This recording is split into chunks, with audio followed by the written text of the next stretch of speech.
Ma'am, can you hear us? Ma'am, can you hear us? Senora, I think she's Ma'am? connected to. Okay. Let's do this. Mr. Rulo, I think we're gonna have to come back to this one, Understood. okay? And in the meantime, if Mr. Marrero can work with Ms. Cadillo to get her connected, it'd be helpful. Okay, does anyone else have a matter? Mr. Johnson, unmute yourself. Good afternoon, distinguished members of the board. I would like to bring your attention to case number 1, Appeal HA-2022-001493 for Yes. 2115 Siebert Street, the appeal of Joshua Cohen. The parties in this case are asking the board to continue the matter. Part of the reason is that the appellant is an individual who had bought this property at sheriff's deed, but the property had been redeemed by the former owner. And there still is some dispute about who's the responsible party for the property because the former owner never relinquished possession to anyone and is still the resident in the property. For that reason, we're asking for a continuance of 60 days. Okay, and the parties are taking legal action between the two? Yes, among well, themselves? she's in bankruptcy, and there's been some discussion about an ejectment action, but Okay, there's still a dispute, and for that reason, we're asking for another continuance. okay, we'll continue for 60 days. Thank you. Okay, you're welcome. Ms. Curley? Yes, good afternoon, board. Wanted to bring your attention to 2 matters. Number 19 on the list, that is appeal number HA 2022-002625. The appellant is O'Rourke and Sons, Inc. at 6618 Ridge. That matter has been settled. That settlement was forwarded to the board. And I can read those terms in and the board can vote Thank you. if you are ready.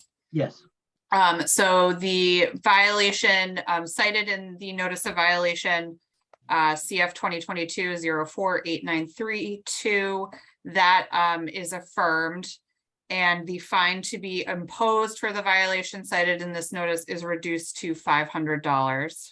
okay. So just ask $500 the fine. board to vote to city affirm. Okay, thank you. We'll then poll the board on HA-2022-002625, 6618 Ridge Avenue, O'Rourke and Sons Incorporated. City affirmed with a $500 fine per agreement between the parties. City affirmed with a $500 fine per agreement of both parties. City affirmed $500 fine per agreement of the parties. City affirmed $500 fine per agreement between the parties. Thank you very much. Okay, And then the second issue I just wanted to raise, and a scheduling issue. okay, It is number 33 on the list yes, for HA 2022-002770. yes, The department's inspector needs to leave by 4:30. He can log on again after 5:30, but needs that hour-long window. Yes, Curly, there was a continuance request on that. Oh, I'm sorry. I wasn't aware of that. It just came in prior to the hearings. Okay. so does the city support the that city's- continuance request? The city's ready to proceed now. I don't know what the basis of the continuance request is. I think there was, from what I'm told, there was international travel involved. There was a flight itinerary that was sent about 5 minutes prior to the hearings with, I believe they were just getting back into I didn't look at the actual dates on the itinerary, but they were in an email. I'll forward them to you, Ms. Crowley. Yeah, so if Mr. Wade could forward that to me, I'll review it and then, maybe you can come back to me about. Yeah, any what I'll others. do then, we will move on. We'll hold this matter to later. Okay, thank you. Given the complications you may have with your witness, it may be easy just to continue it to another time. Okay, I'll Yeah, review sure. it. Thank you. Yeah, I'm not sure if we can accommodate your witness. Okay, given the status of other cases, we just don't know yet. Yeah, Okay. sure. All right, let's see here. Let me just go down the list here. Ms. Goll, Goll. Ma'am, are you with the law department? Please unmute. No, our pastor, Your Honor, our pastor is having difficulty getting on because he's on the Zoom link, he's Burma, but he cannot hear you all, nor can he Okay, speak. well, So we're gonna have I to, was just wondering if you're past his number already, because I don't know. no, how we to- haven't. We haven't Oh, called okay. that matter yet. All right, Okay. thank you, sir. So we'll let you know. Okay, Ms. Okay. Reinhardt. Good afternoon, board. I have two matters, but the first one is, I believe actually the case that Ms. Gall is referring to. This is, the owner is Candlelight Deliverance Ministry, Yes. and the appellant was Mr. Gall. What's the address? What's the number? This is number 31 on the list, 7105 Woodland Avenue, HA Okay. 2022-002752. Okay, I'm not sure if we want to circle back when he is able to join online in order to clarify.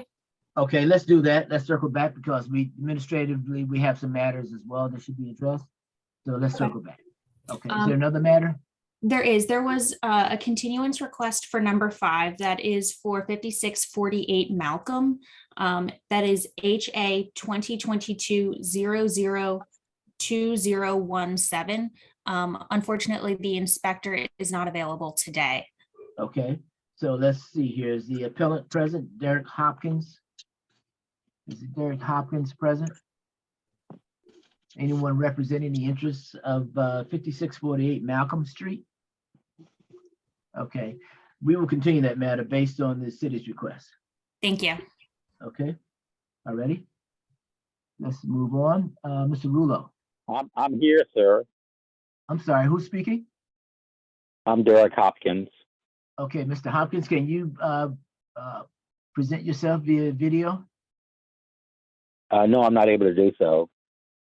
Okay, that matter has been continued on the request of the city. They've asked to be continued because of a witness issue. Okay, and what status does that put me at? What should I wait to hear from you again from your Yes, from you your will office? get a notice, you'll get a written notice with a new date. Oh, okay, thank you.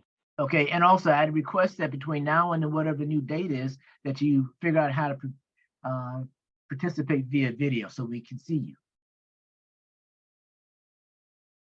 Yes, Okay. sir. All right, thank you very Okay. much. All right, we need to see you. Thank you. Thank you very much. Okay, Mr. Rulo. Yes, I did have another continuance I wanted to draw the board's attention to, in addition to the one where we were waiting for Ms. Cadillo to have access to a device. The other continuance, though, is in reference to number 10 on the list. Number 10. Appeal okay. ending 002547, and the appellant is a Ronald Manuel. The city was unable to complete a reinspection at this property, and it sounds like this violation is likely complied. So we would just ask for a brief continuance to complete that inspection. Okay, is anyone present representing the interests of 851 North 20th Street, Ronald Manuel? Sir, I'm his son. He stepped away to the bathroom for a moment. I'm really sorry. I can go. I'm sorry. I put pants on. I'm sorry. I'll just show my face. Here he is. Sorry. Okay, well, the city has asked for continuance and want to re-inspect. They believe that the violation may have been complied, so they want to schedule the inspection, okay? Okay, very, and they'll call me for reinspection time or? Yeah, they'll get in touch with you. Okay, very good. Yes, I've done my best and I do have the vines, but I'd like to keep my vines on the. Okay, well, yeah, I've yeah, been we- growing. yeah, no need to discuss the details or the facts, so they'll connect with you to do a re-inspection, okay? Okay, they'll send a letter or, Mr. Rulo, how will that be done? I believe there's an email on the appeal form, and I will coordinate via email. The city's very lawyer will coordinate via email, okay? very good. Thank you very much, sir. Have a good day. Okay, you too. Bye-bye. And then, Alrighty. Chairman, I'm not sure if Ms. Cadillo is available now on number 24. Okay, let's go back to that. Well, let me just check with our tech person. Were we able to resolve connectivity, Mr. Wade? She's on a new I device believe now. so. Yes. Okay, alriady. Please Mr. unmute, Rulo, Ms. Cadillo. Can you hear me? Yes, Thank you. Okay, Mr. Rulo, put that one on the record again, please. Yes, that is appeal number 24, appeal ending 002713. The appellant is Biditza Cadillo. Okay, and that matter is considered to be, what's the status of that? There were two questions here. The first is that Ms. Cadillo is not the person who is cited with the notice of violation or the owner of the property. And then the second issue is that the city noted that this involves a zoning matter, and there Okay. is a zoning board of adjustment hearing in June. Okay, Ms. Cadillo, would you raise your right hand so that you may be sworn? Do you swear affirm testimony you give today be the truth to help you God? Yes, sir. Okay, thank you. Ms. Cadillo, there are two questions. One, what is your relationship to this property? I'm the expediter working with the property owner to get her zoning permit. Okay, We've you been- can't represent her in these appeals. She's also here. She's right here, Miss. She's the property owner. What is her name? Okay, okay, is her name on the appeal application anywhere? Yes. I the believe as a property owner, yes. Ms. The Rulo? appellant information listed is Biditza Cadillo, so it is not the owner that's listed on the appeal document. And if we could just get the name of the individual who's also in the car?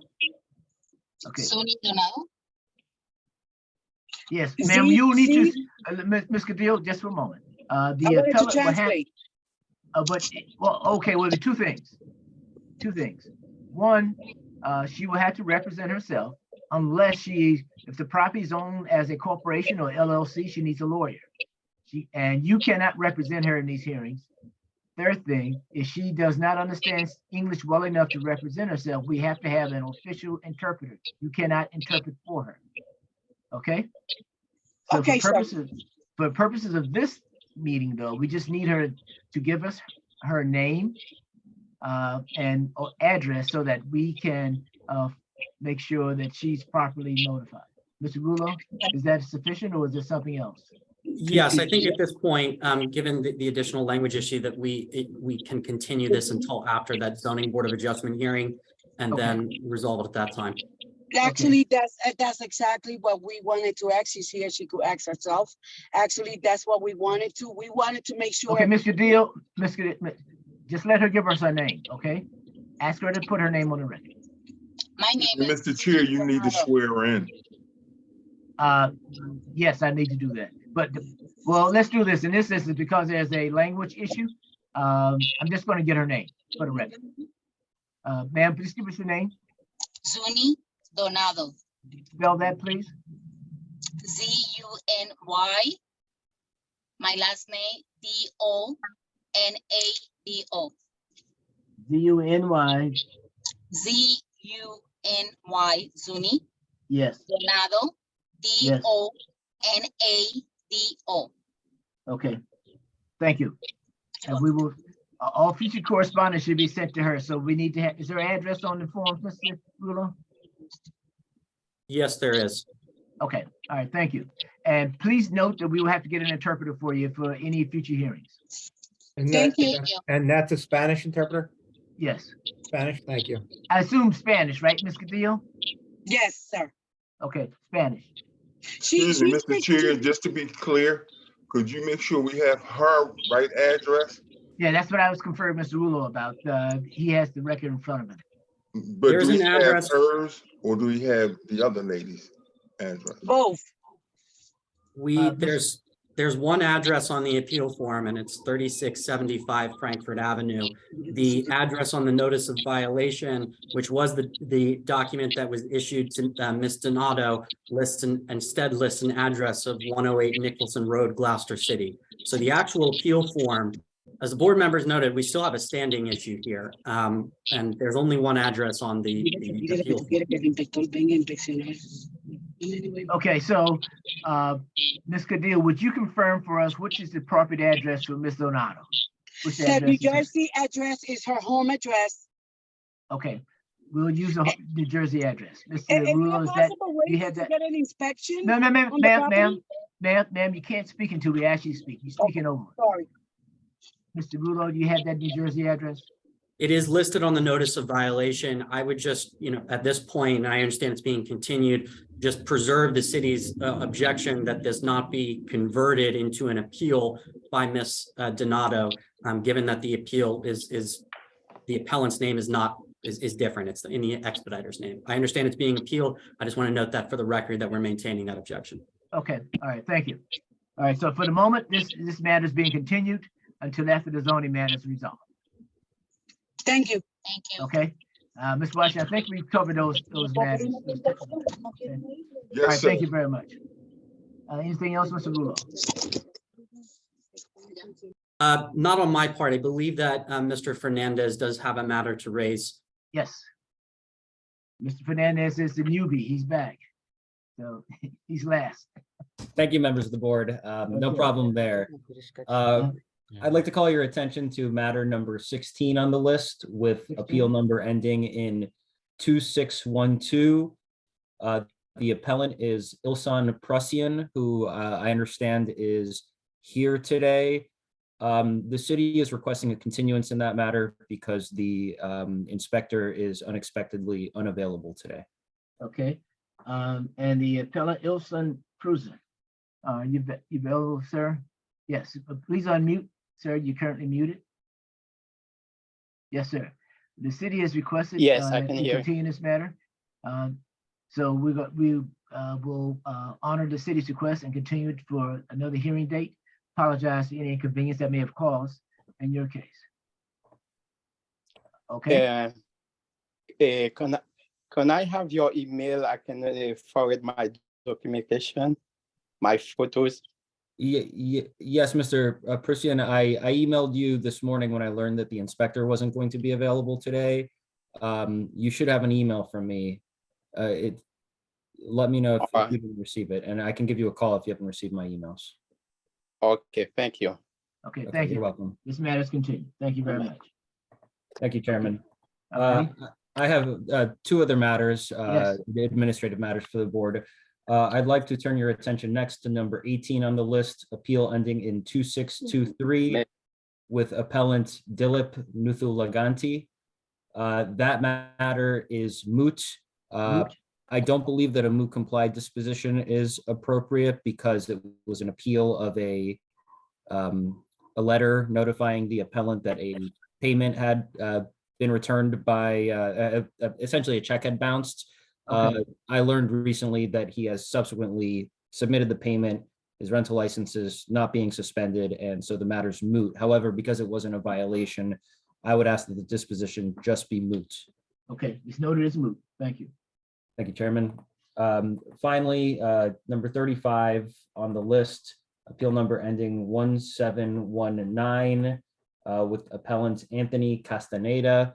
I have settled that matter. I submitted documentation reflecting the settlement to board administration earlier this week.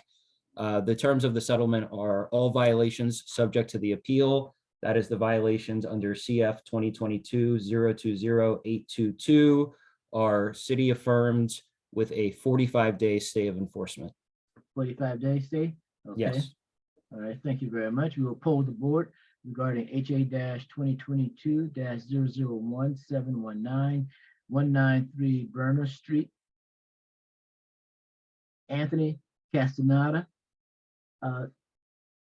Settlement between the parties, city affirmed 45-day stay of enforcement. City confirmed with a 45-day stay of enforcement. City affirmed 45 days stay of enforcement as per settlement agreement. City affirmed 45-day stay of first enforcement with the settlement agreement. Thank you. Is that it, Mr. Fernandez? Yes, that concludes my administrative matters. Okay. Thank you, members of the board. Yes, Mr. Domer, are you with the City of Philadelphia Law Department? Yes, good afternoon. My name is Joshua Domer. I represent the Department of Revenue as a member of the city's Tax and Revenue Unit. Okay. I'd like to direct your attention to number 34 on the list, ending 002483 with a Manuel Cuevas. Yes. This matter appears to be an appeal of a license revocation notice that was issued for a commercial activity license. The petitioner filed a petition with the Tax Review Board, and the petitioner received a favorable award from the Tax Review Board. The City of Philadelphia sent out a notice to the petitioner on April 17th, stating that the petitioner had until July 17th to either remit payment on the amount that is remaining or to enter into a payment agreement with the Department of Revenue. So at this point, there is no revocation action that is active. There is no more collection or enforcement activity. So the license is no longer, there is no action to revoke the commercial activity license. It's my understanding the license was never revoked. So that would make this matter moot. Okay, so this case was that? This case is number 34, HA-2022-002483. We should note it as moot, correct? That's correct. Okay, thank you very much. Thank you. All righty. Do we have anyone else? Okay, there are a few items that I need to bring to your attention, so let me take a look at my list.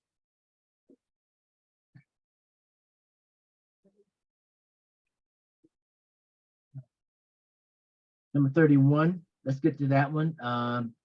Barmer Gold, and I believe Ms. Reinhardt was handling that.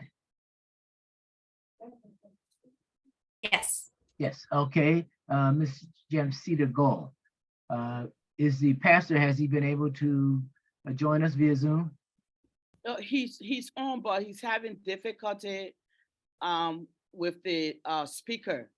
Okay, and well, I think if he can hear us, I think what we're gonna have to do. He can't even hear you, so he's trying Okay. to, he going to see if he can get a earpiece or headphone, to connect and Okay, see. well, you can share with them what we're going to do then. This is gonna be an administrative, we're not gonna hear the case today, so let's start with that. Okay?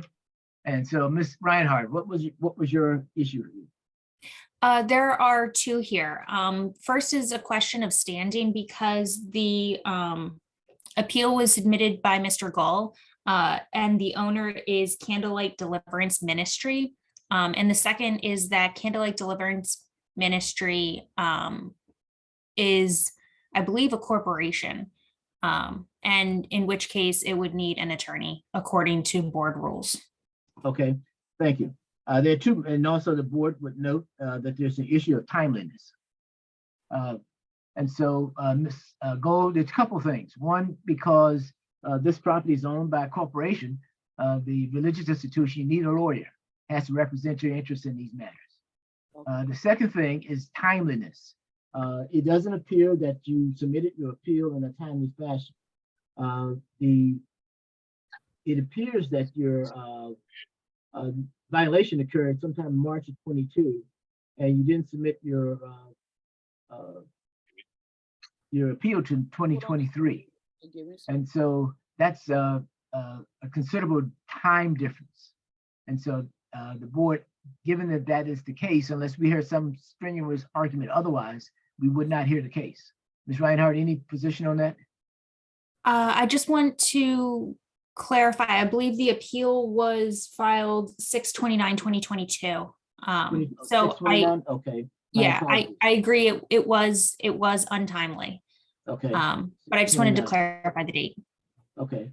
And so the issue is between March and June of 2022. So that would be the issue here. And given that, it's the board's position is that we will not hear it because of the untimely appeal. Now, Ms. Gall, what you can do, you can have your attorney request a reconsideration. The board will consider that, but there is no guarantee that we will hear it. Understood? Yeah, okay. I'm a little strange to this, so I just want to get the message correct to be able to pass it on. Sure. The message is this: one, to have a case heard before us as a company, as a corporation, which your religious institution is, needs a lawyer. That's the first thing. The second thing is that your appeal is, you have 30 days to appeal a decision or an act by the LNI. You've waited several months before you've appealed. And so based on that, the board also is not likely to hear your appeal. So Okay. in order for them to hear it, I have to get a lawyer that will come in. Yes, And- but the lawyer has to on your behalf. Your lawyer has to ask for reconsideration because we, at this point, the decision of the board is to not hear it because of timeliness. Okay, Okay, all right. all right, thank you. Ms. Reinhardt, should I, is that appropriate for your records? It is, thank you. Okay, so it's basically it's a timeliness matter. The board will not be hearing this. It's dismissed. Okay, Okay. all right, let's move on. I think that was the last preliminary matter we had to address before we hear the list. Okay, let's go back, Mr. Wade, to the Chairman. top. Chairman, I apologize. I do have one other matter that I believe is Yes. untimely. Okay. It is number 7 on the list, address 1497 North 53rd Street, HA 2022-002465. The Okay. notice of violation was issued on April 14th, 2022, and the appeal was not filed until June 3rd, 2022. Okay, and is the appellant present? I believe he is. Andre Clark. Yes, that's me. Ms. Clark, raise your right hand so that you may be sworn. Do you swear or affirm the testimony you give today be the truth so help you God?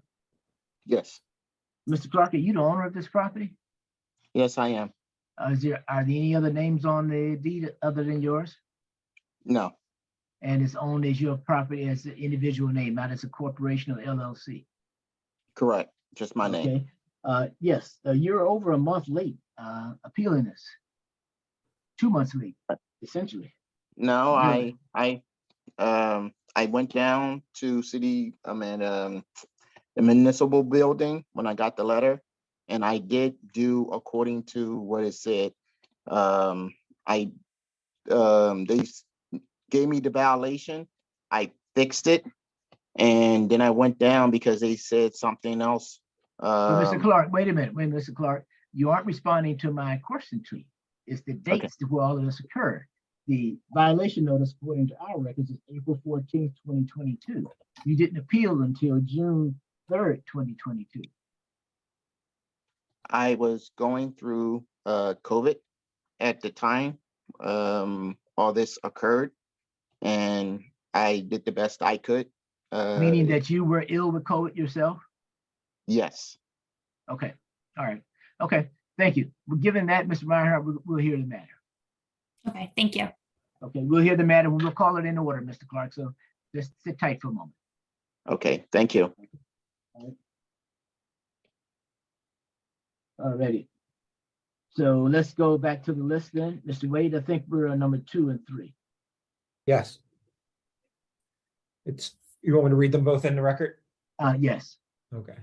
It's case number 2, hearing appeal number HA 2022-001825, 5301 Haverford Ave, Kenneth Bentley. And case number 3, hearing appeal number HA 2022-004162, 5301 Haverford Ave, Kenneth Bentley. Okay. Anyone present representing the interest in that property? I believe there's a lawyer involved, a counsel, Mr. Corey Leon. Mr. Leon? That's me, yep, that's me. Oh, okay. Mr. Leon, is your client available? He's here in the call. I just need him to speak up so I can swear him in. President, can you hear me? I can hear you, but we need to see you. I'm trying to click on.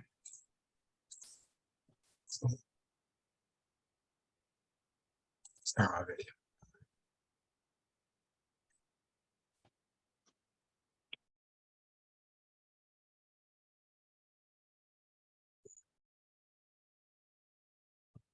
Okay, who's representing the city in this matter?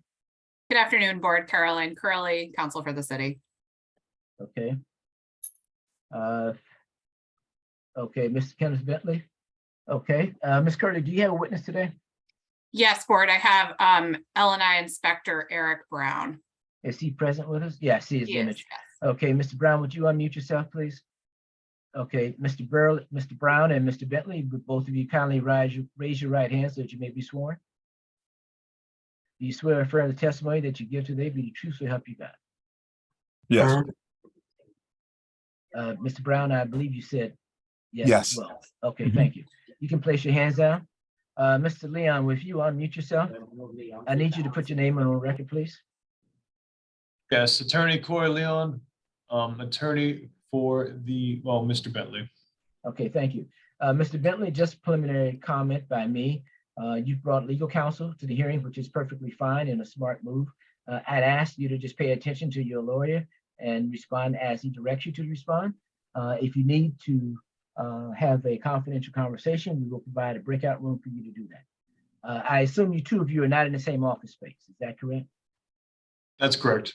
Okay, all right, thank you. The city will begin by presenting its understanding of the facts and we'll call its witness. After that's done, Mr. Leon may do the same.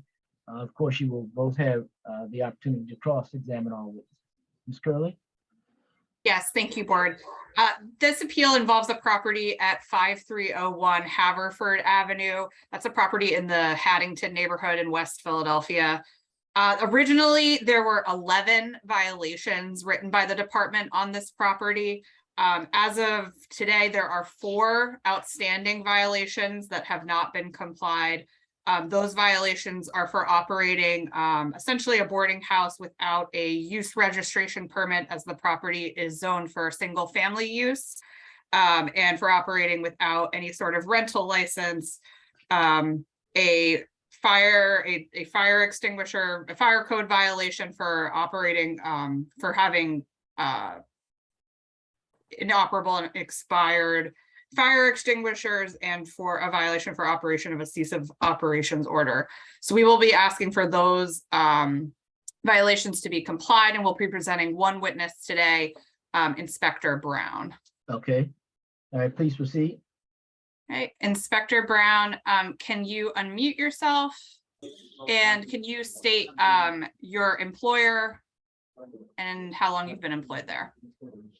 Inspector Brown, City of Philadelphia, license and inspection, and I've been an inspector for 6 years. Okay.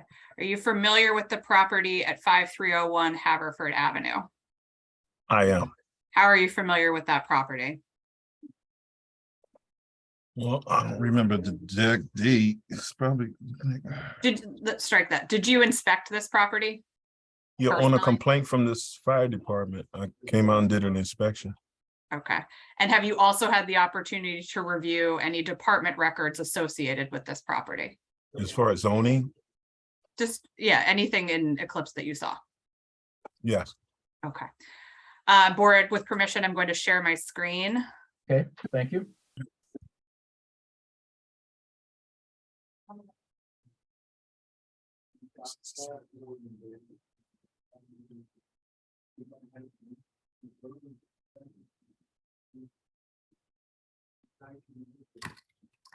Okay. One moment.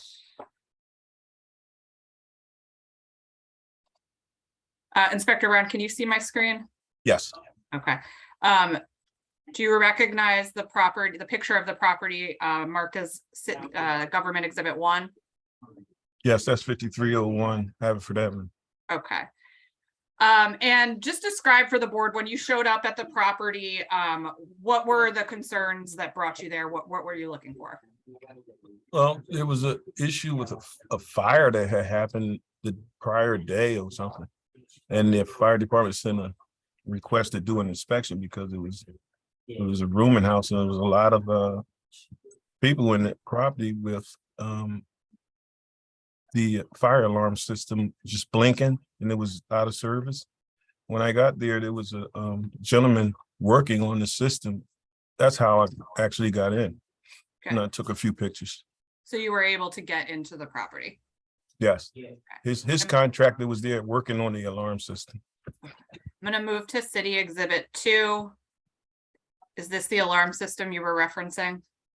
Yes, that's actually his contractor's hand on top of it. Okay. And when you were there, was the fire alarm in operation?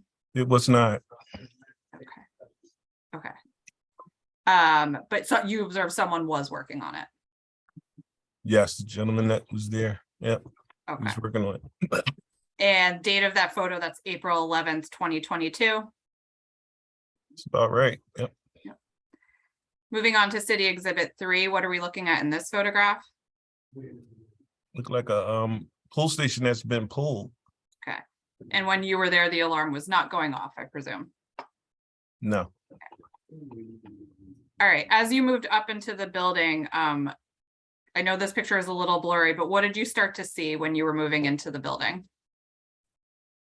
I just noticed a lot of rooms, and there was numbers on all the doors.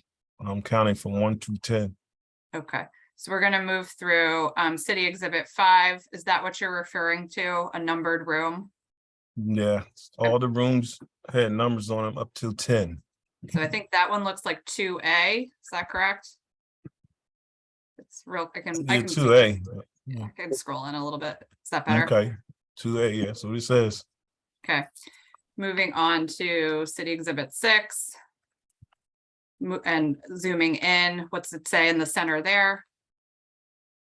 Another 2C or something? 2C. Mhm. Scrolling down to 7, what's the Just 3A. 3A? And 8, it's a little blurry, but what does that say? 3B. 3B. City Exhibit 9, in the center there, what does that say? 3C. Okay. And I think that's a total of 5 pictures of 5 rooms, but you counted 10 total It rooms. was is 10, that correct? 10 total, yes. Okay. All numbered and or lettered. Right. Okay. Were you able to talk to any occupants in the building? There was a young lady that was on the 3rd floor. And I was told that no one was in there, but there was a young lady on the 3rd floor. And she said she was renting from like an Airbnb type of thing. And I said, there shouldn't be anybody in the building, but she didn't leave. Okay, I understand. Moving on to City Exhibit 9. Do you remember this room? Not particularly, but that's probably one of the rooms, yeah. You don't remember which room, but this was a room in the building. Is that correct? Right, exactly. Okay. Moving on to City Exhibit 10. Were you able to explore other areas of the building? I didn't go into any rooms. I didn't turn any knobs or anything. Only I just took pictures and this is actually where the fire had happened on the 1st floor. This is on the And first floor. Yeah, so I took a picture where the fire was. Okay. Moving on to City Exhibit 11. This is, I believe it looks like moving into the basement. Were you able to explore the basement? Yes. Okay. And gonna move to City Exhibit 12. Is this that area? That was the basement area. There was a lot of combustible storage down there. And were there, well, let me just keep scrolling. How about City Exhibit 13? Can you describe what we're looking at here? Just a bunch of junk in a way. Yeah. City Exhibit 14, same. Same, yes. City Exhibit 15, same. That's the same, but there's a issue with the open junction boxes on that picture. Okay, I think I'm gonna get a little closer to 16 for Right. that. Is that what you're referring to? There are open junction boxes? Yeah, that's supposed to be a electrical meter there, and it looks like they were getting getting electricity illegally. Okay. City Exhibit 17. What are we Open looking at junction here? boxes. All right. Now we talked about strike that. What is this building? You observed 10 occupant rooms, correct? What is this building actually zoned for use for? A single family, which is only allows 3 unrelated people in there, or a single family as large as you can fit. Okay. I'm gonna show you City Exhibit 18. Is this the use permit associated with the property? That's the current zoning. Sorry. There we go. Can you see that now? City Exhibit 19. Yes. What's the date on that, Ms. Curley? Let me scroll down. Inspector Brown, do you see the date on this document? Yes, it's September 9th of 2016. And that is the most current use permit on the department's, That is the most current, yes. okay. And what's the identified use on this permit? Just a single family. Okay. And to have 10 rooms in, sorry, to have 10 rooms in a property, would you need an updated use permit? If you're not using it as a single family, yes. Okay. I'm gonna scroll down. Now, the individual you spoke with, that person indicated that they were renting the property. Was there any Yes. was there any rental license associated with this property? There was none, no. Okay. Looking at this rental license, what is, well, strike that. What is City Exhibit 20 that we're looking at? That is an expired rental license. Okay. And what's the expert, and this is for the property at 5301 Haverford? Yes. Okay. And what's the date of expiration on this for this license? That expired in February of '01. Okay. Oh, wait a minute, corrections, that's 21, I believe. I'm sorry, you're 2021. right, exactly right, 21. Okay. 21, thank you. Thank you, board. Thank you. Moving down, now, after you had inspected, what did the department do? We issued a notice of correction. Okay, is that what Notice of we're, violation. are we Yes, looking at that in City Exhibit 21? yes. And what's the date of that notice? That was on April the 13th of 2022. Does this notice contain all the violations we've talked about, the inoperable alarm system, the zoning issue, the rental license, all of the issues that we've identified? That's the original, yes. Okay. And following the notice of violation, is a re-inspection done at the property? I believe Mr. Bentley asked me to come back out and do an inspection on the property before the inspection was due. Okay. Were you able to do that? Yes, I met with him and I did comply what I could, but he didn't prove the other issues, so I kept the violations open. And is the result of that inspection that's reflected in the final violation notice? Exactly. Okay. And is that what we're looking at in City Exhibit 22? Yes, Okay. And the date of that notice, that's May 17th, 2022? yes, Does that violation notice contain, it now contains, I believe, 4 violations that I see, is that correct? yes. And can you Ms. just Curley, yeah, I'm sorry, I just wanted to make sure you identified. Yep. Yep. And can you explain for the board what the 4 violations that are still outstanding are? Well, it was still being used as a rooming house. He had removed the numbers and stickers off the doors, but it's still, to me, it was a rooming house because they all had locks on the doors. He needed a license to operate a rooming house. And I had ceased it for the 10-unit rooming house, and he still continued to rent. And how did you know that? Why did you believe that? I think you indicated the locks on the doors. Was there anything else additional? Well, there were people there that said every time I went there, somebody was there to answer the door, and they wouldn't let me in and they wouldn't answer questions. And I asked them, were they renting, or they said it was like an Airbnb thing. Got it. Okay. And the last violation on the next page, that's for the, can you just explain that fire code violation? Well, at the time that I did get in, they still hadn't had the extinguishers tested and tagged. So if he couldn't prove that they were, I kept the violation open. Okay. And since that time, none of these violations have been complied to your knowledge by you or No. any other inspector? Not to my knowledge, no. Um,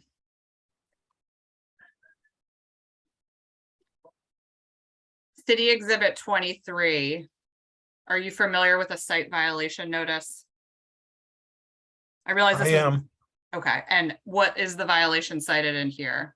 Someone sent him a ticket for renting without a rental license in a single family.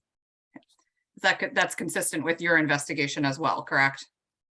Well, I asked for a rooming house license, more than one family, because that's the way he was using it.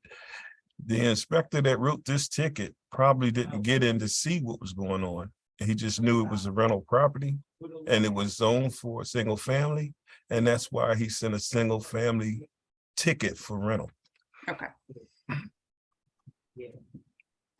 I believe for just one moment.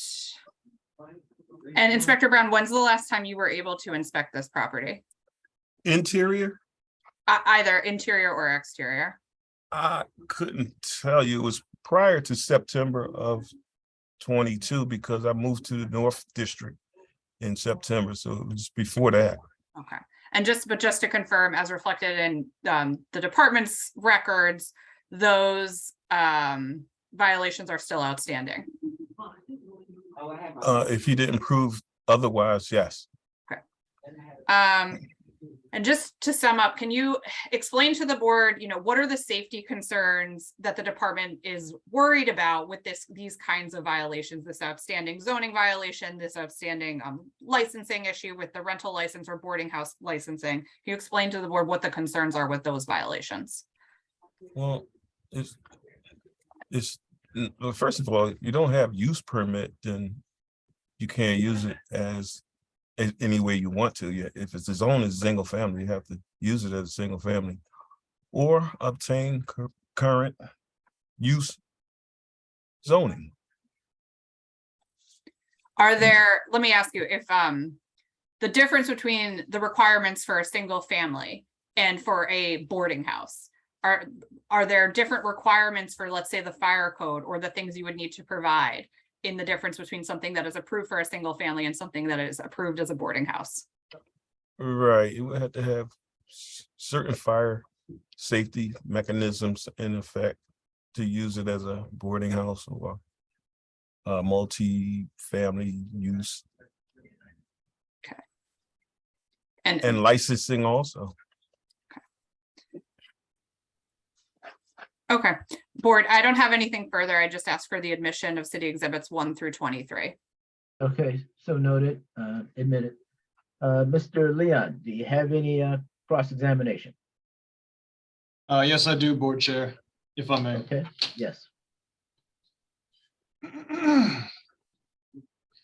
Okay, Mr. Brown, I just wanted to get some further details on some of this stuff that you mentioned. Okay, so you said that there was either inoperable fire extinguishers or they were tagged incorrectly. Can you go into detail what the violation entails exactly? Just so I know. Any fire extinguishers supposed to be inspected and tagged annually. Okay, and by which a ones? licensed contractor. My apologies. Anything else? Okay, so these fire extinguishers, I presume then you saw some that were not tagged or correctly tagged, correct? I don't know if they weren't, I don't know if they, I know they weren't tagged if I wrote the violation. And some of them could have been in red instead of the green. I can't really recall. But if I wrote the violation, it was definitely an infraction on the extinguishers. Okay, and do you recall how many, where they were at? Anything of that sort? I don't recall. Okay. Did you say they were being worked on when you were there the first or second time? I said there was a gentleman there working on the alarm system. But that's not part of the fire extinguisher issue. No. Okay. And as far as you know, the fire extinguishers could have been updated since you've last been on the property. Oh, absolutely. Okay, I hope so. fair. Okay, so you identified the property as a 10-unit boarding house. Can you go into again why you believe that to be the case? Because there was 10 rooms and they all had locks on the doors. And that was it. It was a room in a boarding house. Fair. And Airbnb had rooms, I guess. Fair. And would you agree that although all 10 rooms might have been identified, if all 10 rooms aren't being used for that purpose, would it still be a 10-room, would it be a 10-room boarding house at that point, if not all 10 rooms are being used for that purpose? Well, I was to assume that that's what it was used for because of the lettering and the numbers on the door. Understandable. I mean, if you don't know the property and you say, go to room blah, blah, blah, and then they'll know exactly where to go. You know? And is it currently being used as a 10-room boarding house if not all 10 rooms are being rented out? I haven't been there since before September of 22, so I wouldn't know what it's being used for now. All I do know is this zone is a single family. How many people did you meet at the property that you believe to be renting there? That day? In total, that you can start with that day. That's fine. That day it was just a young lady on the 3rd floor. Anyone Another- else? Okay, go ahead. Another time, a few times I came, there was different people that answered the door. And they were there temporarily renting the place and that they didn't allow entry. So I couldn't tell you how many people was in there. But if it was less than 3, could it have been being used as a single family home at that point? Only if he could approve it. How would they prove that to you? By opening 7 doors and there would be no one in there. Okay. Did you request that they do that? The tenants would not allow me entry. Okay. So you haven't, although they haven't proven it to you, you also haven't visibly confirmed that there's more than 3 people living there at any given time. Nobody can unless you get in. No. Fair. Okay. And you said they were operating on a cease order, is that correct? Yes. Okay. And are you aware that they have ceased operations there since? I'm sorry. Are you aware that the property as of yesterday has been vacant? Oh, I know it hasn't been vacant. As of yesterday, though. Oh.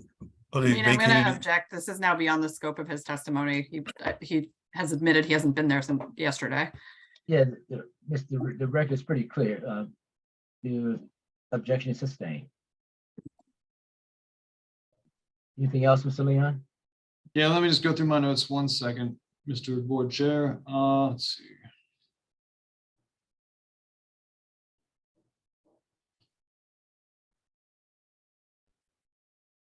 And you did say, and maybe this is going to get objected to, you did say you don't know if it's operating currently, Mr. Brown. I'm gonna object again, same basis. Same question. Mr. Leon, you'll have, of course, when you put on your case, you can raise all those issues if you like.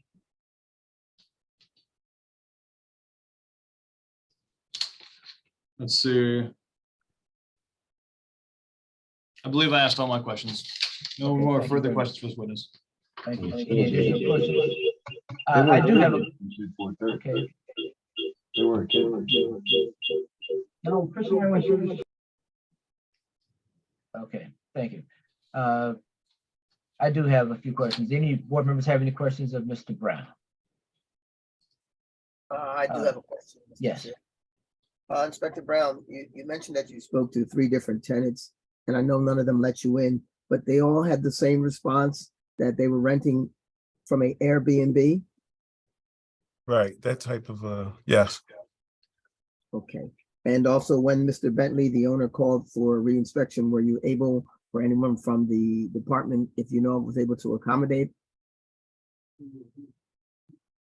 You mean after I came out with and Yeah, met with after- him? Yeah, you mentioned that he called you, and he asked for a reinspection. Right. Were the department able to accommodate that, or you personally as an inspector? I went out there and met him, yes. Okay, thank you. No further questions, Mr. Chair. Mhm. Okay, Mr. Brown, were you able to determine if there was more than one cooking facility, one kitchen, operable kitchen in the building? I don't think there was a kitchen in there. I don't remember seeing a kitchen, but Okay, it's been a while since I've been there, so. okay, do you recall if any of the units that you visited, did they have the separate bathrooms and or kitchens? No, all the baths was in the hall. Okay. Third question, did you administer the cease operations? Did someone else do that? I did put a poster up. Oh, you posted it? You did post it? I did, yes. And you distributed literature to everyone who was, every unit? You put a copy of the notice under the door and that sort of thing? I left notices, yes. You know, okay. Do you recall the date of the cease operations? I would have to look that up, but I don't recall right off. Okay, but it was posted, okay. All right. Thank you. Did you check to determine if this property had a short stay rental license that's now required by code? No, it didn't have it, Okay, but it And that wouldn't was- be able to get one without zoning for the property. okay. I just wanted, just checking to see if that was a noted license. Okay, Okay. thank you. Mhm. All right, Mr. Leon, you may call your witness. Yes, I'd like to call Mr. Kenneth Bentley. Okay, Yes. please proceed. Mr. Kenneth Bentley, please identify yourself and explain your relation to the property. I'm an occupant and owner. Okay, Mr. Bentley. So go into this a little bit with me here. What is your understanding of how you're using the property? Well, I use it to live in, and every once in a while, I'll rent it out on Airbnb if I'm not currently there, or I have extra space.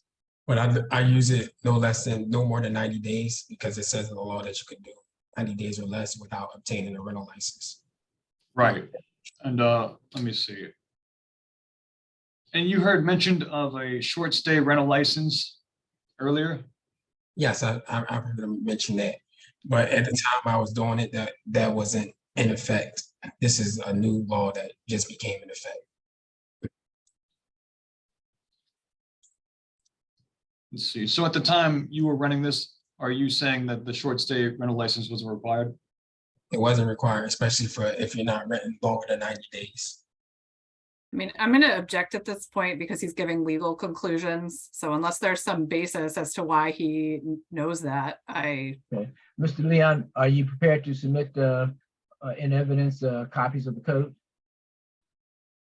You want me to submit the copies that are of the code that are part of Yes, the I mean, violations or the No, exceptions? no, that we're no, no, asking? no. You've asked a question. There's been an objection. What I'm asking you is that do you have any basis for the questioning? For instance, do you have a copy of the code to present to substantiate your position in the date that it was enacted, et cetera? I can get it. It's more so my client's position. Now, Mr. Leon, you're an attorney. You understand how this works. Right. Gonna get it, it's not gonna work. The hearing is right now. And so if you don't have it as part of your presentation, then it's not something we're gonna entertain. It's part of the testimony. That's the evidence that we're presenting right now. Okay, so he can't come to a legal conclusion. You can say he didn't believe he was required to have it. Okay, okay, Ms. Curley? Okay, all right, let's proceed. Please proceed. Right, and if I may, I thought he was just testifying to his belief, not necessarily a legal conclusion. I mean, maybe it was both though. So I mean, obviously it's illegal. I mean, we're not gonna, Okay, agree that he has any legal expertise on that. Okay, so Mr. Bentley, you were issued a cease order, I believe in this case, is that correct? Yes, Okay, and did you cease operations since you received that cease order? I still live there, so I don't know. it wasn't, he said I couldn't run multi-unit boarding house, and I never was running a boarding house. So it was never any boarding house operations to cease. Great, maybe, yeah, that's a fair. I was gonna ask you, and maybe I should still, so the operations that he's alleging, you couldn't cease them, is what your position is. Yes, Okay. And that's because you're not operating it as a boarding house? exactly. Okay. And was it your intention to use the property as a single family home? In compliance? Yeah, and compliance, yes, because I lived there and I wanted to use the other rooms. Like I said, I was just experimenting with short-term rentals and what I believe to be in compliance. And you heard Mr. Brown's testimony that a single family home is 3 unrelated persons? Yes, And have you been using it as such within 3 unrelated people staying there? yes, it was no time where he ever there where it was more than when every room that he's saying was occupied. No time. From the time when there was a fire to the time he met me out there to random times he popped up. It was never more. All the rooms were never occupied unless I'm there with my entire family. That's all the time. And although there's 10 doors that are numbered or named or lettered, you're not using all 10 of those rooms? No, when he said something about that, when he said they had to be removed, it had to be removed, and there was a reason why they were there prior. They were there prior to that. So you're not using this property as a boarding house? No,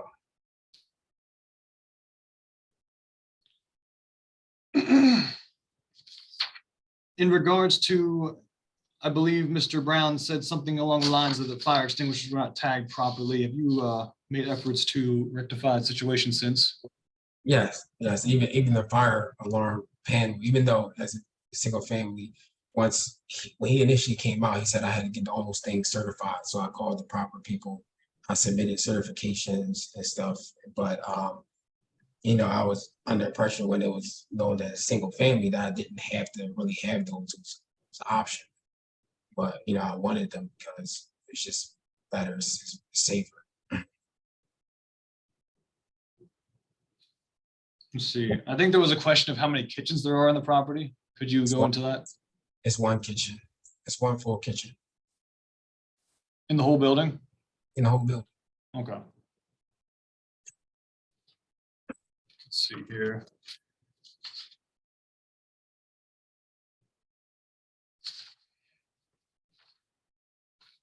And if you were required to and intended to do short stay rentals in the future, would you be willing to get the now required short-term rental license? I'm gonna object as to any speculation as to what he is willing to do. It's not relevant for today's proceedings. So noted, overruled. I'm sorry, sustained. My apologies, sustained. That's all I have, Your Honor, or Mr. Okay. Board. Okay, board chair is fine. Board Chair. I Ms. have a Curley? question, Mr. Chair, when you get a chance. Yes, I'm gonna Ms. Curley to cross-examine and then we'll open it up to the board. Just very briefly.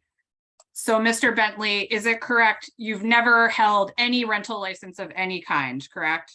No, I've held rental license prior, like years prior. In 2022, when this violation was issued, it's correct that you did not hold a rental license? Yeah, I wasn't using it as a. Okay, and you didn't hold any sort of short-term renter's license as well? It wasn't required at that time. It No. was your understanding that it was not required? Yes, for the amount of days I was renting. And you were collecting rent from the individual, or you were collecting a fee, be it rent or for whatever, for the amount of time that people were staying in your property? Yeah, for a couple nights here and there. Okay. And did you hold a commercial activity license for that income? At that time, no. Okay, was that income reported to the city as taxable income? Well, yeah, it's reported, yes. Okay, but you didn't have a commercial activity license for that business? As I said, it wasn't required at that time. It's your understanding that it was not required at that time? Yes, And it's correct that the building is currently zoned for single family use, is that correct? yes, that's what it's used for. Did you attempt to have a multifamily use? At one point, when I first got it, probably like 2011, I tried to get it I got a use permit to get it rezoned as a studio, as a single family above a studio, production studio. And I was granted that permit use. But it was since then, vacated because I ended up just staying there to live personally. Okay. All right, I don't have anything further. Okay, before we open, Mr. Bentley, would you just clarify what you just said? You said you were granted a use registration change that permitted you to have a studio plus residential? Yeah, it was a residential above, because when I saw that in the history, it was a single family above a funeral home. But when I bought it, it was a single family. Okay, but I'm But then- asking you, did you apply to have a Yes. mixed use registration? Yes, Was I that did. granted? Was that Yes, granted? it was granted, and I was granted, but I wasn't using it, and for that purpose, so I got it, took it back down to single family. Do you recall the dates that happened? Yeah, 2006 and 2011, it was permitted, it was granted for the mixed use. In 2016, it was rezoned as a single family. Okay, all right. Any other board members have questions? Yes, Mr. Chair, I'm just trying to get clarity here. Mr. Bentley, you said that your address is 5301 Haverford Avenue. Yes, What is 4249 Lindley? that's a relative of mine. I don't even know how that address is. That's on your forms. Yeah, but that you filled out. I didn't put that on there, and I didn't even get that. I didn't. That's something Mr. Brown put in. No, I'm looking at the day of notice of violations 5/17/2022, and that's what your address is listed as. And I don't see anywhere that Mr. Brown put that in. That's not my address. I put my license as 5301, all my medical bills, everything is 5301 Haverford. And so what is 6103 Reedland? That's my mother's address. So none of these addresses are yours. That's on all your forms. Not reside. Pardon me? No, I do not live there. I live at 5301. Mr. Chair, I don't have any more questions. Okay, Ms. I Curry, have a question. yeah, Mr. Chen, you have something you want to ask? Yeah, yes, I do, for the owner there. I have a question. You mentioned that you experimented with short-term rentals, Mhm. and for what time period? No, it was like springtime, April. It was a time, it was actually April, like between April to September. Okay, I need the number of months or years. It was April 1st to June. April 1st to June. Okay, did you read the policy for short-term rentals before you started to experiment with them? Oh, I'm sorry. When you said, I'm sorry. It was a few months. I'm scrambled. Yeah, it was a few months. It was 2 months before April. So I'm counting months. What's the total number of months? February, March, April. It was February, March, and April. It was 3 months. 3 months. Okay, so my other question was, did you read the policy for short-term rentals before you experimented with it? Yeah. Okay, so for that 3-month period, did you keep the records that are required for short-term rentals that indicate the home remained your primary residence and that the dates of the home that you rented it out and to the number of renters? Did you provide that information to the city of Philadelphia? It's automatically provided, but I can provide it. I thought maybe How does the city know how many people you are renting to and for the time period? In the policy, it asks you, the owner, to keep record and provide that. Okay. Well, Short-term rental. Did you do that? Yeah, this was like, it said this was going to start in July at the time when I was reading that. And it said if it's 90 days or more. That's what I read in the policy. That's what I remember reading. And for record keeping, it basically says that it gives you a length of time for each year, but you're supposed to keep that for each time that you rent. You said you experimented with it. So It is but if you I read just, the policy, it explains that you need to keep and provide the city the number of renters and the dates the home was rented, and that the home would remain their primary residence, meaning you. Did you provide those documents to the city of Philadelphia? when I was researching it, there was no documents available that said anything about doing that. And even when I went up, Did you keep record of those documents? it's a digital record. So anytime somebody books on a platform, it's there. So I can't erase it. It's submitted. When they book on a platform, you're saying? Yeah, I listed it on Airbnb, and people will book here and there and stay for like 2 days. I didn't allow them to stay more than a few days. You have this primary residence listed as an Airbnb as required by the city of Philadelphia? Yeah, they removed it now because they said now you have to get zoning. So at first you didn't, but now they removed my listing. So that's why I said I'm not doing anything right now because they've removed it. No, this took place in 2022, correct? Yeah, but this was this was after all this stuff. This was new. Like Well, the the city was policy still, went into effect in 2022.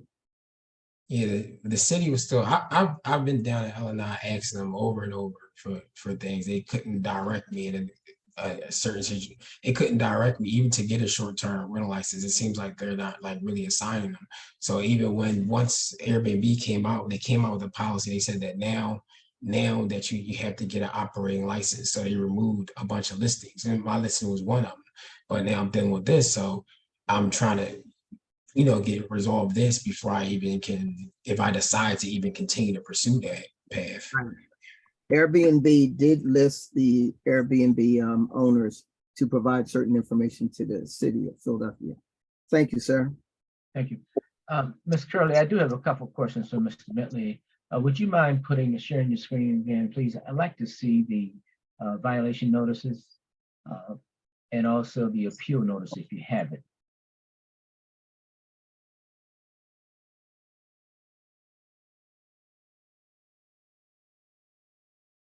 Sorry, just 1 minute, having some technical difficulties.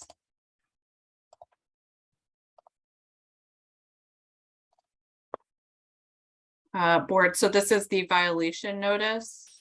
Okay, alrighty. And I just want to check on the address. What's the date? That is dated April April 13th, 2022. Okay, And the corresponding appeal for that, sorry to scroll. okay, And then so this one is for number 2 on the list. And then as you recall, there was a site violation notice. yes, And that is City Exhibit 23. okay. And so that's the Leidy Avenue issue. Dated 9/26/2022. Okay, And Mr. Bentley appealed that in City Exhibit 27. and what address did he use? He provides 5301 Haverford. Okay, all right, thank you. Okay, all right, thank you very much. Okay. The other question I have for Mr. Bentley, when was the properties posted, these operations posted? Well, from what Mr. Brown told me, he said it was Cease boarding house. You aren't answering my question. I'm asking, when was it posted? When did they put the posting on the door and leave you literature? I never was left any literature. There was no literature ever left for you? No, yeah, Inspector Brown called me and told me these things. Did he ever post anything You on the lived there. building? I didn't see anything, no.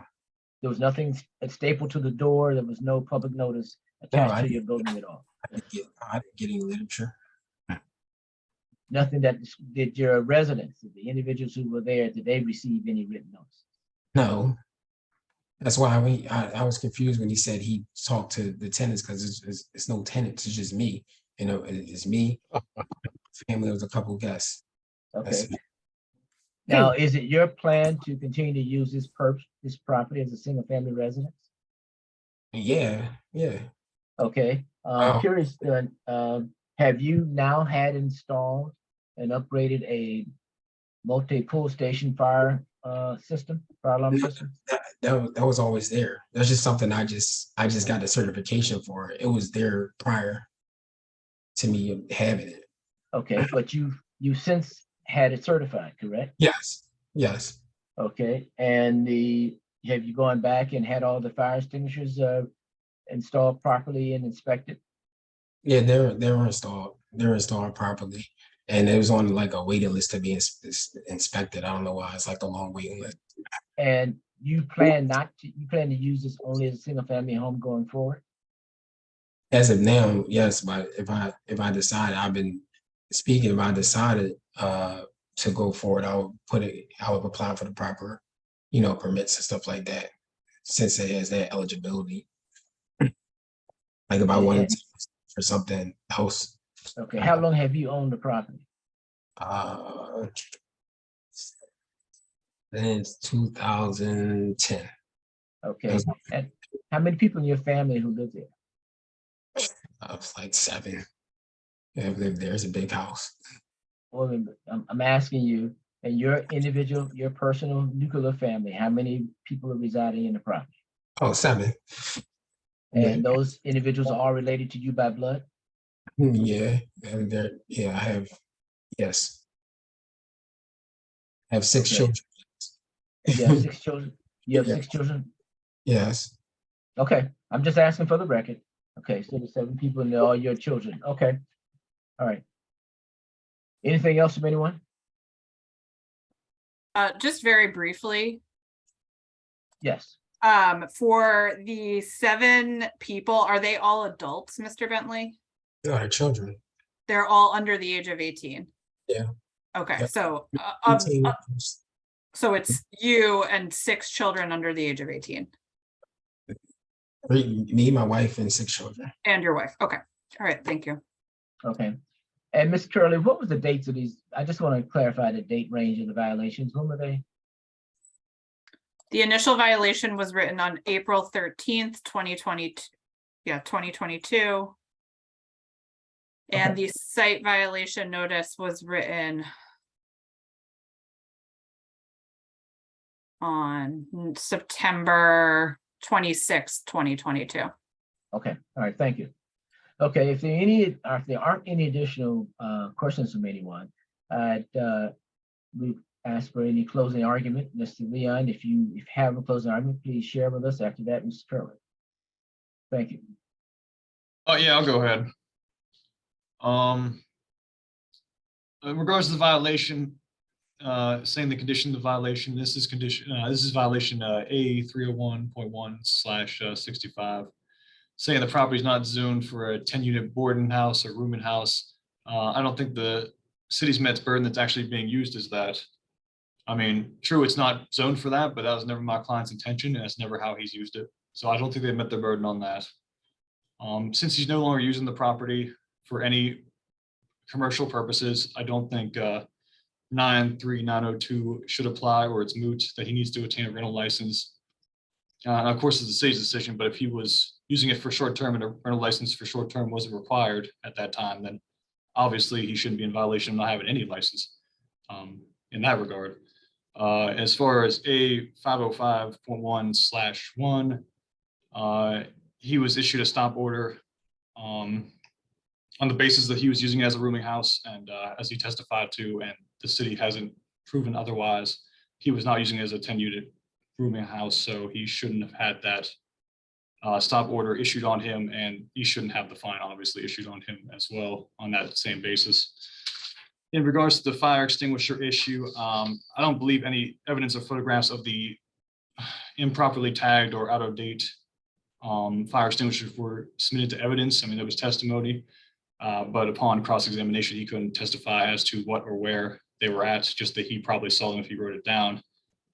And it's used as a residential property, so I don't really know if there is a requirement for what they're saying here, given it's an RSA 5, and there's not really a mention of the RSA 5 in this violation. Either way, he has testified, my client has testified to updating the extinguishers since then. So I don't believe that violation should stay as well. I would ask that they all be dismissed. Thank you. Thank you. Ms. Curley? First off, board, thank you for listening today. There's some confusion, I think, from appellant about who has the burden today. It's actually appellant who has the ultimate burden of persuasion to establish that these violations didn't exist. The testimony was very clear that as of the last time the department was requested to inspect this property, there were 4 outstanding violations, all of them kind of centering around how this property was being used. By the appellant's own testimony today, he did have renters, essentially Airbnb guests, who were paying him rent to reside in that property. And the requirements of a boarding house are vastly different than a single family use, which it was not zoned for. There were multiple rooms in that property, at least 10 that the inspector saw and cited, and multiple tenants he was able to talk to who asserted that they were renting. I think it's pretty clear what this building was being used for. I think that the inspector's testimony should be given, weight as to what he saw in this building and his years of experience as to how the building was being used. The use permit itself speaks for itself, which Mr. Bentley, he filled that out and submitted that he was going to use it as a single family home, and that's not how he was using it. So if you're going to be, renting out multiple rooms in a property, especially as we can see a property where a fire happened, then I think that the 4 violations cited by the department should be affirmed. Thank you. Yeah, thank you. I'd invite, before we take the vote, I'm going to invite the board to join me in the breakout room for a short discussion. It is now 3:01. We will return at 3:10. Thank you. If you could join me in the breakout room. Thank you. The 2 cases that are at 5301 Hereford Avenue. All questions being answered and the record being set by both the appellant and the city. In response, we will call the vote on HA-2022-001-825-5301 Hereford Avenue. Kenneth Bentley, appeal sustained. I'm sorry, correct that vote. City affirmed. City affirmed. City affirmed. City affirmed. Thank you very much. Appeal number HA-2022-004-162-5301 Hereford Avenue, Kenneth Bentley. City affirmed. City affirmed. City affirmed. City affirmed. Thank you very much. Sir, you've lost your appeal. However, Mr. Leon, as you know, you may appeal out any decision of this board to the Court of Common Pleas, if that's your choice. Thank you very much for your participation. You may be excused. That brings us to case number 7. Hearing appeal number HA-2022-002465, 1497 North 53rd Street, Andre Clark. Okay, thank you. Mr. Clark, who's representing the city? Good afternoon, Michelle Reinhardt for City of Philadelphia. Good afternoon, Ms. Reinhardt. Do you have a witness, Ms. Reinhardt? Yes, Inspector Gerardo Gonzalez is the witness. Okay, all righty. Before I proceed, I believe Mr. Clark has been sworn. But Mr. Clark, what I'd like to do, given that we've now read the record and read the address into the record, let's do this again. So we'd have you raise your right hand as well as the inspector. Mr. Gonzalez, do you swear affirm the testimony you give today be the truth to help you God? I do. Thank you. Yeah. Thank you very much. Okay, Ms. Reinhardt? Thank you. I would first of all just like to renew the city's timeliness objection and just make that a standing objection that the notice of violation was initially sent on April 14th, 2022, and the appeal was not filed until June 3rd, 2022. Thank With you. that, oh, I apologize. Yeah, I just want to respond. That will be noted in the record. The exception was granted in this instance because of the assertion by the appellant that in fact he was suffering from COVID. And given that we just come through a tremendous pandemic, COVID pandemic, we decision of the board to grant an exception. Let's proceed. I would like to call Inspector Gerardo Gonzalez. Mr. Gonzalez, Inspector Gonzalez, can you please introduce yourself? Sure. I'm Gerardo Gonzalez, Department of Licenses and Inspections. And how long have you held that position? 26 years. And what do you do as part of your duties? I do code enforcement. I do fire inspections. I do housing inspections. Right now, I'm with the vacant property unit, and that's what I'm doing now. Are you familiar with 1497 North 53rd Street? Yes. Have you reviewed all of the records regarding the case for this property? Yes. Okay. I am going to share my screen with what has been previously marked City Exhibit A. Are you able to see this? Yes.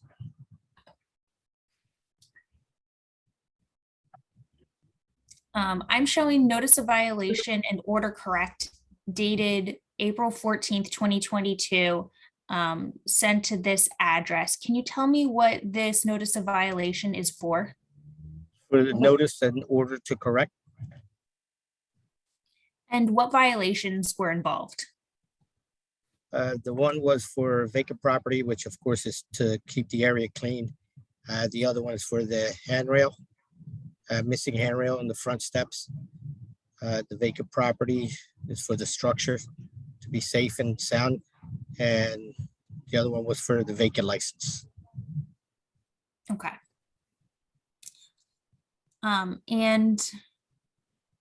I believe you were the one who initially wrote this initial notice of violation, Yes, indicating that you were the one who performed the initial inspection as well. yes. Okay. And for the record, this was sent to, can you tell us what address this was sent to? It was set Let me to know if I should- Go ahead. 618 North Mall Street in Philadelphia to Andre Clark. Okay.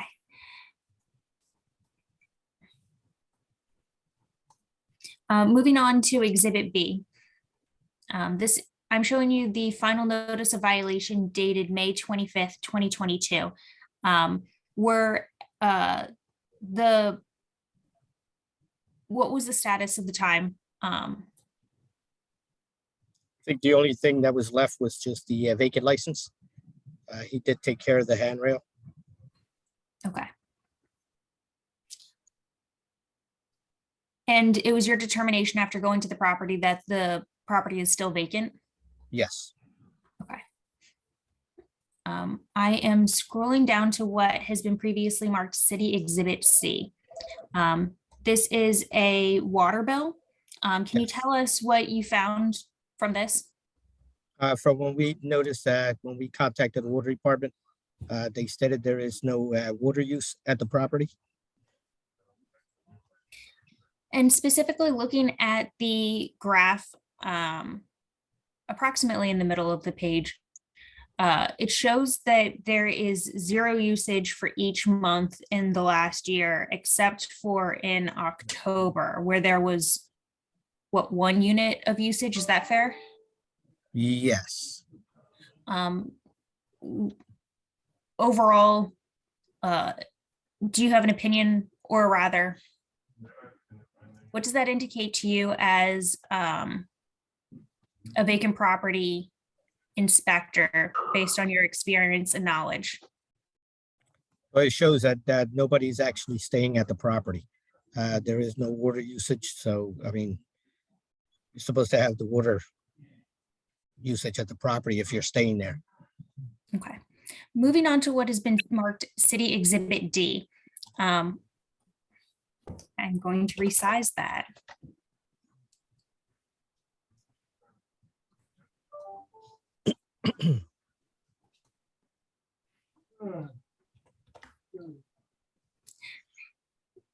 This is a photograph that on the side is dated May 24th, 2022. Can you tell us what we're looking at?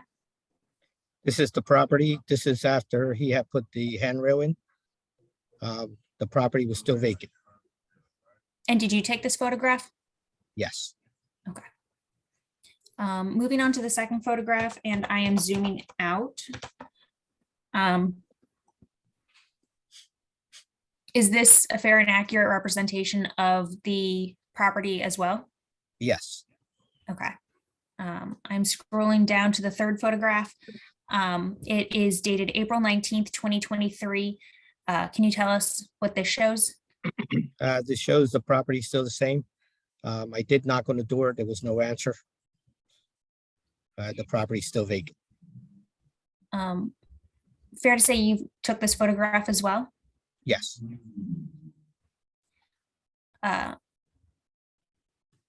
So overall, your testimony is that you've gone to the property numerous times. Have you ever seen someone at this property?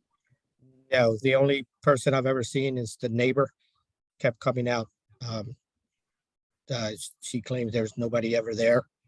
But she was also had an issue with the water on the ground, but that was out on the sidewalk. Okay. Did you speak to this neighbor once or multiple times? Multiple times. I think the first inspection and the second inspection. Okay. I have no further questions. Okay, thank you. Mr. Clark, do you have any questions of the Inspector Gonzalez? No questions. No. Okay. All right, thank you. Ms. Reinhardt, do you have any additional witnesses? No additional witnesses. Okay, thank you. Okay, Mr. Clark, tell us your understanding of what's going on. Okay. My neighbor and I, we didn't like see eye to eye on some things, and this is what got the ball, rolling with this. I am in and out of the place. I don't use the water like that because the only thing I would use is just to flush the toilet. I don't live there. You say it's vacant, but I'm in and out of there. I have all utilities, I have heat, everything. I do go there once, twice a week.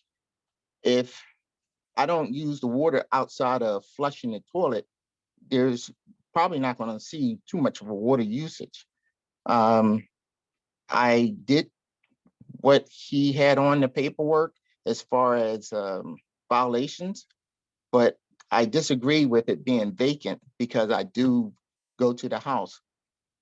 So I don't know why that was on the list of violations. Well, tell me, sir, how do you define vacant? Vacant is if someone walks away from the property and don't keep the house up and, let it, just break down, fall down, or, busted windows, things of that nature, which becomes a hazard. I think the word for that is abandoned, not vacant. Okay. Do you have any evidence that you are in fact paying for heat and electric at the property? Yes, I had bills. I had bills. Did you submit those as evidence? No, I didn't know I had to. Well, I mean, you had to prove your case. I mean, you submitted the appeal, so you have to come prepared to prove your case. I do. I have, bills right here. But that doesn't help us. We can't see them. You have to submit them early so we can get them on the record and that sort of stuff. Okay. Well, I am under oath and I do have electric, water, and gas in the building. I didn't know the procedure that is required of me. I did the code violations, and he saw that and so on. So I thought that everything was okay. Okay, Ms. Reinhardt, do you have any questions of the appellant?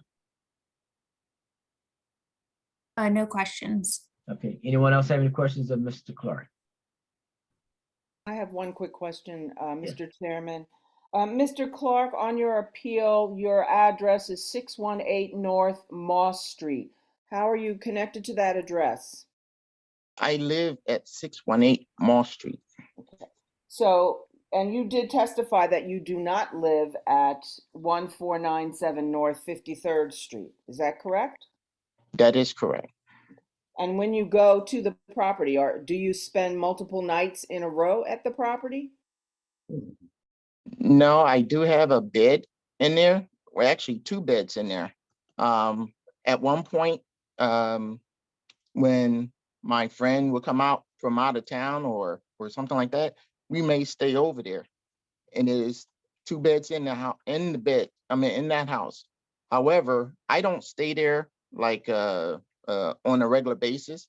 There's no reason for me to stay there. However, I do visit that property on a regular basis. I just don't use water usage because the only thing I would do is flush a toilet. I don't. So you live don't there. eat meals there, you don't bathe there, you don't, No. okay. You reside somewhere else. Yes. Thank you very much. Mr. Chair, I have a question. Yes, sir.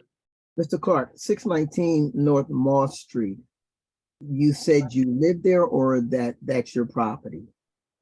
I live at 618 Mall Street. Okay, my correction. Yes. Okay. Do you own that property? Yes, 618. Yes. Then the records indicate another owner with the last name of Young. No, that's not correct. All right. Thank you. Okay. Mr. Clark, I would ask, how long have you owned the 53rd Street property? I'm not quite sure, but it's 2002, 2002, something like around that time frame. Did you purchase it? Yes. And you don't recall what year you purchased the property? No, I could show you. I have the deed. I know if you say put it into record or whatever, I didn't know what to anticipate to put into record if that's the case. Okay. How long when did you move away from that property? 618 Mall Street. No, 53rd Street. When did you move away? I never lived there. I at one point in time rented the property back then. Even I let my cousin stay there, and it just seemed to have a problem with the neighbor. So I told her she had to leave. So anything I do with the current neighbor, it seemed to be a problem. I don't know why, but. So this is an investment property for you? Yes. I haven't put it on the market, the rent in a while, but basically if my family from out of town come or something like that, they would stay there. My cousin, she lived here in Philadelphia, but she was staying there for a while, and the city sent me a letter saying that I was renting it as a hotel or something like that. So I told her she had to leave because I tried to do everything that I was supposed to do, legally, whatever, license and everything. So because I wasn't renting it, I thought it was okay. But she and the neighbor had some issues, and I told her she had to leave. Okay. Question, Mr. Chair. Yes, sir. For Inspector Gonzalez, how did you find out that the property was vacant? Because from the looks of it, it looks fine, no broken windows, nothing like that. How did you find out it was vacant? I went out on a complaint. When I went there, the complaint stated that about the water out front, nobody living at the property. The only violation I could see was just the handrail and no license. I went through the back is small yard, not even anything, but I mean, I knocked every time I went out there. Nobody was ever answering the door. I mean, so I sent out the violation. Nobody ever contacted me. But the neighbor claims that there's nobody living at the property. Thank you. No more questions. Thank you. Chair. Alrighty. If there are no further questions, I will ask any final comments, Mr. Clark, that help us make a decision in this matter. Okay, I, like I said before, I don't live there. However, my neighbor and I, we just don't see eye to eye on things. I give her utmost respect in what she say. But, sometimes she just get one of those kind of neighbors. The house is upkept. It's kept clean. I'm there more than my share of times being there. I even talk to my neighbor, but she's just, she's not the best neighbor I could say. But I do take care of my property and it's not in like disarray or anything like that. Okay, thank you. Ms. Reinhardt, any closing? Briefly, yes, I would just like to highlight, as you've already heard Mr. Clark's admission that he lives somewhere else. He is not at the property frequently enough to establish any kind of water accumulation as indicated on the water bill, and no one is living at the property. At one point in time, it was a rental property, but it's no longer used in that way. And so I submit that it meets the requirements of a vacant property, even though it does not sound like it has been abandoned. Just making that full distinction for Mr. Clark. Okay, thank you very much. If there's nothing else, we will call the vote on HA-2022 -002485, 1497 North 53rd Street, Andre Clark, City affirmed. City affirmed. City affirmed. Appeal sustain. Thank you very much. Mr. Clark, the vote is 3, city affirmed, 1, appeal sustained. That means you lost your appeal. You may appeal our decision. You can check in with the office if you need information as to how to do that. But that's the final decision. Thank you very much. Have a good afternoon. Sir? Thank you. Yes. Can I ask, so with this decision, will a bill come to my house since I lost the decision, will that come to my house so I could pay it? You should check in with the office and they will give you information. There will be a decision letter that comes to you. It should include, has the phone number on it. But you should be prepared to take out the vacant property license and respond to any fines that are noted on the letter. Okay. All right, thank you. All right, thank you. Thank you very much. Have a good day. You too. That brings Let's us to move case on. number 8.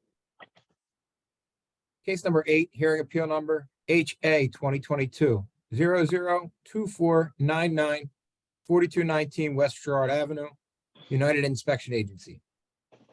Okay, This Who's is representing the city? Christopher Johnson for the city of Philadelphia.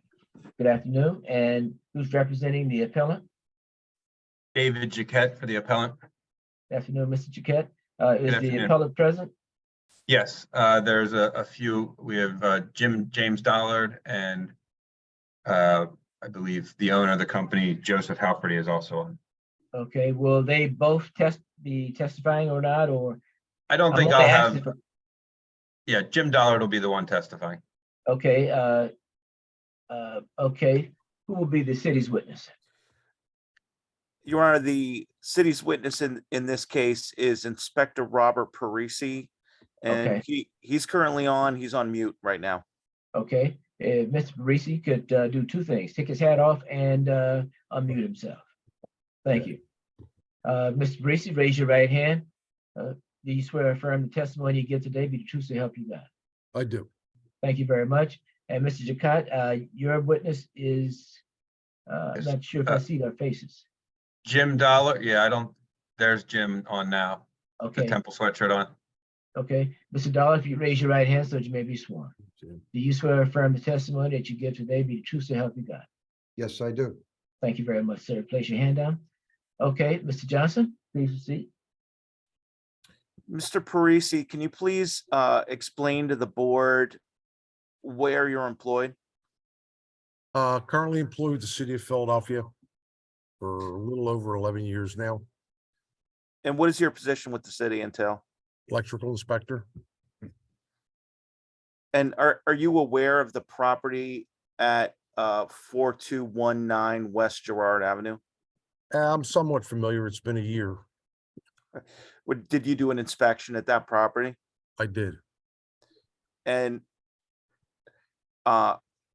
if I may, regarding that inspection, what is your role in that inspection? I was there to do an audit of the electrical work that was done at that location based on the plans that were submitted and approved by the city of Philadelphia. And this was, just to be clear, this was an work that was done under an issued electrical permit by the city? That's correct. And what was the permit number? Permit number was EP 2022-000489. And regarding the permit, if I may, who is United Inspection Agency under that permit? They are the named inspection agency for this particular project.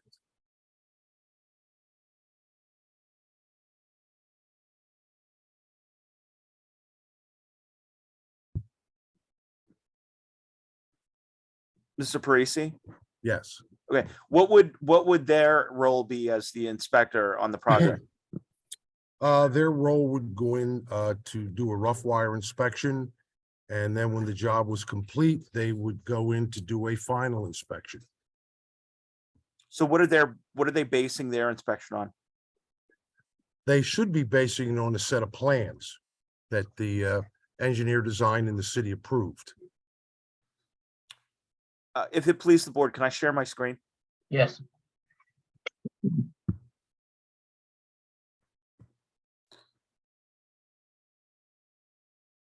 At this time,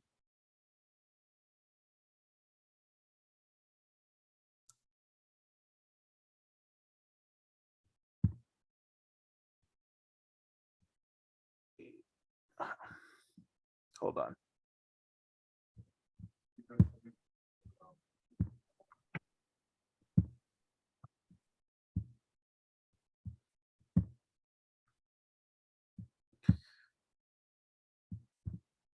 All right. Mr. Parisi, can you see the document that I've shared? I can. I have it up on my computer as well, so I can see it better. Okay, I've marked this as City Exhibit C2. And can you identify what this document is? This is the engineered drawings for this project, and these are the city. This is the city approved plans.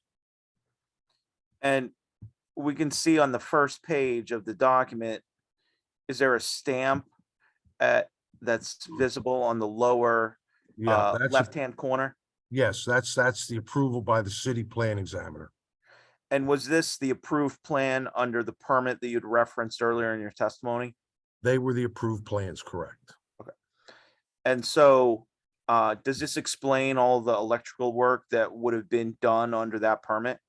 Yes, as per the engineer's design and the city approval, correct.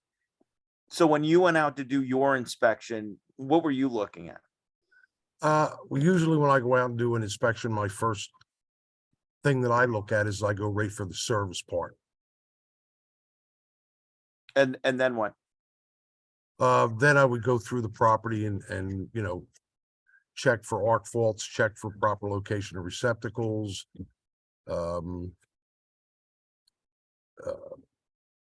Kitchen circuits, make sure there's the proper amount of kitchen circuits as per the code. I check for the grounding on the service. I check for location as the engineer drawings show. I look for equipment to be where the engineer shows it. And in this case, I found some issues that did not follow the engineer's design and the city approved plans. And okay, I'm gonna stop sharing exhibit C2 and I'm going to share exhibit C1 at this time.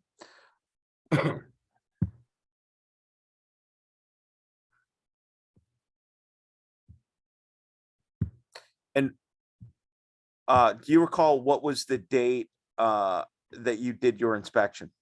I believe it was May 9th, May 10th, somewhere in that vicinity. And this is page 1 of City Exhibit C1. If you can read the first paragraph, does that help refresh your recollection about the date?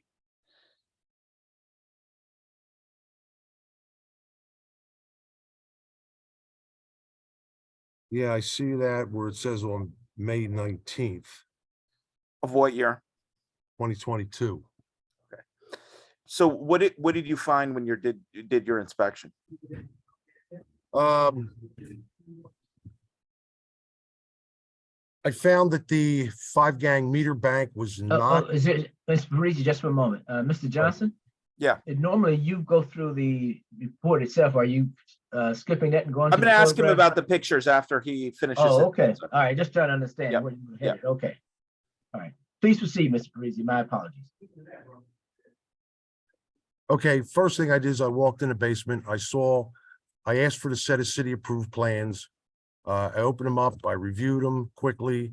I saw that the meter bank wasn't where it was supposed to be. I saw that the main grounding electrode conductor going to the cold water pipe was undersized.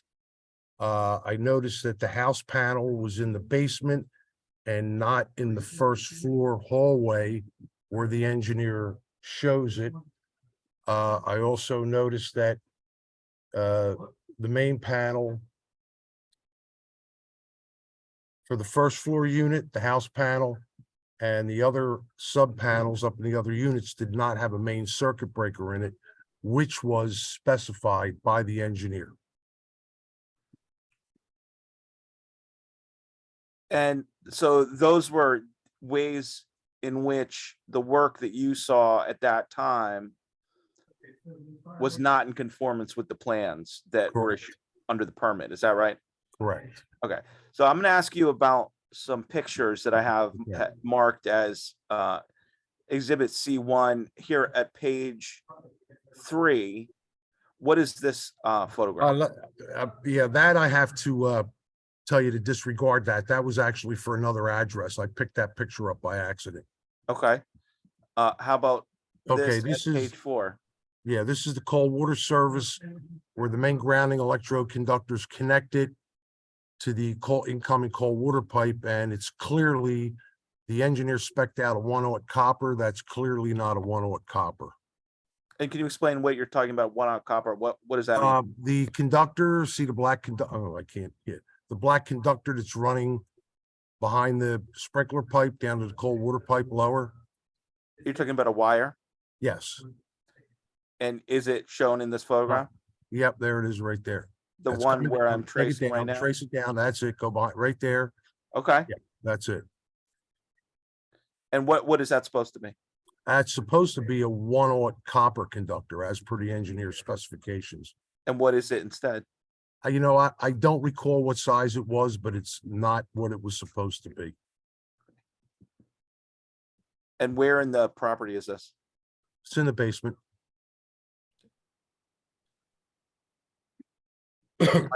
I'm going to go to the next photograph. Mhm. It's the City Exhibit C1 at page 5. Can you tell me what this That- photograph shows? The black conductor running alongside the meter bank, that's the main grounding electrode conductor that was running over to the cold water pipe. Because is that more of the same line that you had Yes. taken in the prior photograph? Yes, that's in the front, correct. And how about this? This is page 6. That's it coming up, running across and running down, and it goes over again to the front of the building, the front wall, and then down to the cold water pipe. And how about page 7? That is one of the feeder cables. I don't recall where it was going to, but it was not supported properly, and it was laying on top of a ductwork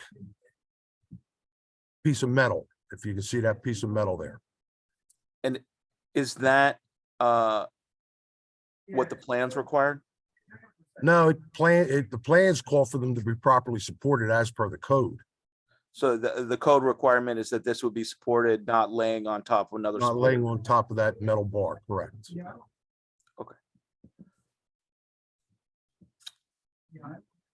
How about C1 at page 8? What is this photograph? I honestly don't remember. The flash didn't go off. I don't know. I don't know what that's representing. All right, and as a result of your inspection, what did you conclude? Repeat that. As a result of your inspection, what did you conclude? I concluded that from what I saw there, that the installation was not done in accordance with the sealed engineered city approved plans. And, with the grounding electrode conductor being undersized, that it was not a code compliant installation. So is that a violation of the code for the inspector, which would be United Inspection Agency? Yes. And what would that be a violation of 9/13/05? They said it was an inspector. I believe so. To your knowledge, had they performed inspections prior to your inspection? I believe there was a rough wire inspection done prior to my coming out at the final. Would that have been, so when you were there that May, was that supposed to be the final inspection on that permit? Yes. So that should have been done after they had done their inspection? How does that work normally? Normally, the third party agencies go out and do their final, and I get called to go out on an audit just to verify that everything was done correctly, and that's what I did in this instance. And who did you notify after that? Well, I sent the notification to my supervisor for approval, and he forwarded it to, I believe, the electrical contractor got a copy, and also United Inspection Agency got a copy.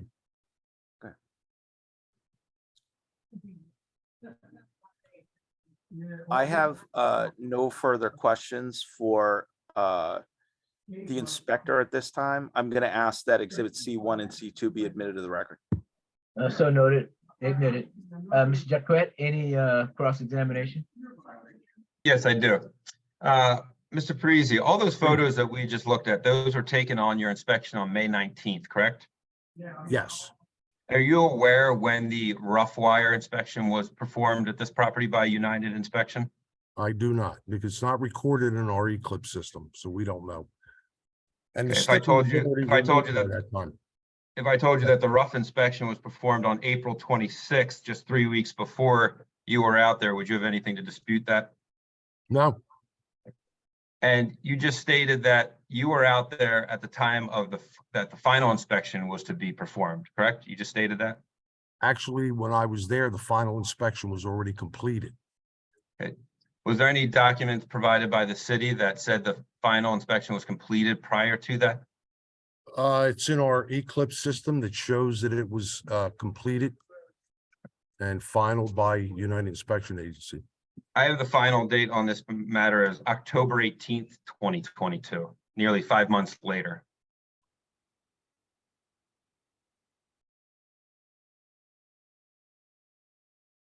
Mr. Jacquet, did you plan, is that part of your presentation?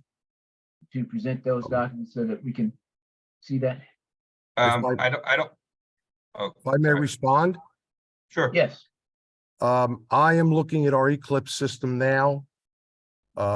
Perform inspection, United Inspection Agency passed May 10th, 2022.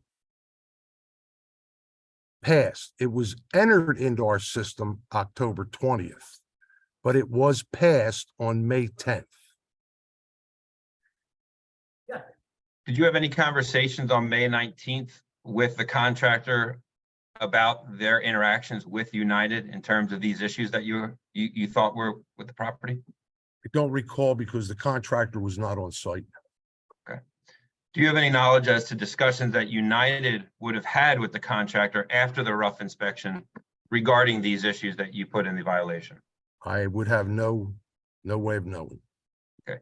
Would you have any way of knowing that these issues were actually discussed with the contractor by United before you were out there, and then all of those issues were resolved before the final passing?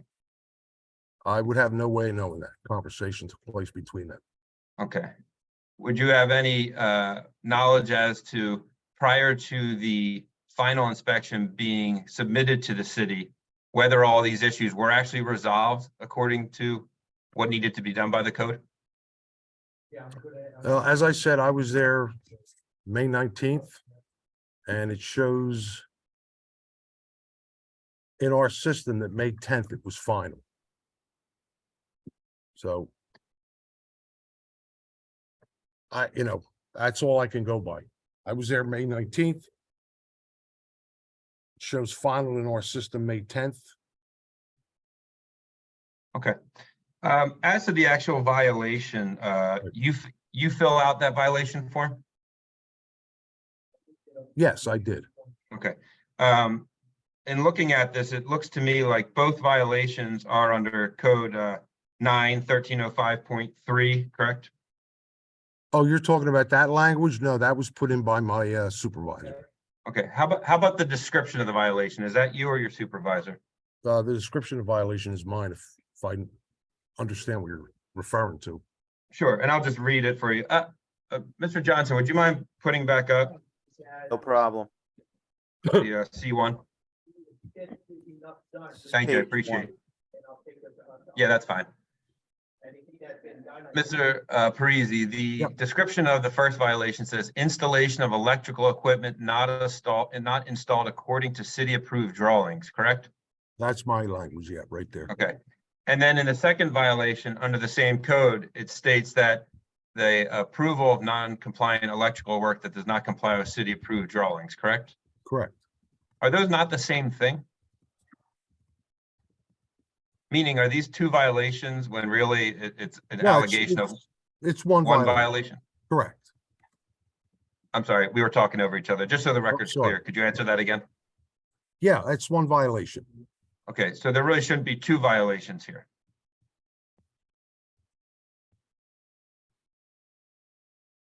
Well, if you look at the violation numbers, they're the same number. Well, that's why I'm asking you, because you were the one that 1305. filled this out. So My I question filled for out you- the description of violation. The Philadelphia code language is put in automatically by the computer. What I'm asking you is, as the inspector that's issuing these violations, you would agree with me that at the bare minimum, there should only be one violation here on this form, correct? Yeah, it's basically one violation, correct? Okay. That's all I have to the board. Thank you very much. Anything else for Mr. Parisi by? Oh, Mr. I'm Johnson? sorry. Board Chair, I'm sorry. Could I ask one more Yes. question? My apologies. Yes, yes. Mr. Parisi, in talking about the location of the panels, is there anything under the NEC code that states where those panels have to be? Are we talking about the meter bank service disconnects or the house panel? The house panel first. No, however, the engineer, when he specs it and designs it, it must go where it's shown on the drawing unless the contractor has a better place to put it and he wants to discuss it with the engineer and have the plans revised. In typical practice, are there not site conditions that change those types of locations that are just performed by the contractor without Sure. going back to the engineer? The deviation can be a little, I'll give you that. However, when it's in the basement and the engineer called it to be in the hallway up on the first floor, that's where it should have been. And I know the wall that it shown on is a brick wall. The opposite wall on the other side of the hallway is a drywall, sheetrock wall. He could have very well placed it inside that wall. Is there any safety That issue with deviation, I would say yes. Go ahead. Yeah. That deviation is something that would typically happen between a contractor after an inspection, After an inspection? after a rough inspection. Or, I'm sorry, to your It point, may. before an inspection, yeah, It may. okay. Is there any safety issue with where the location was?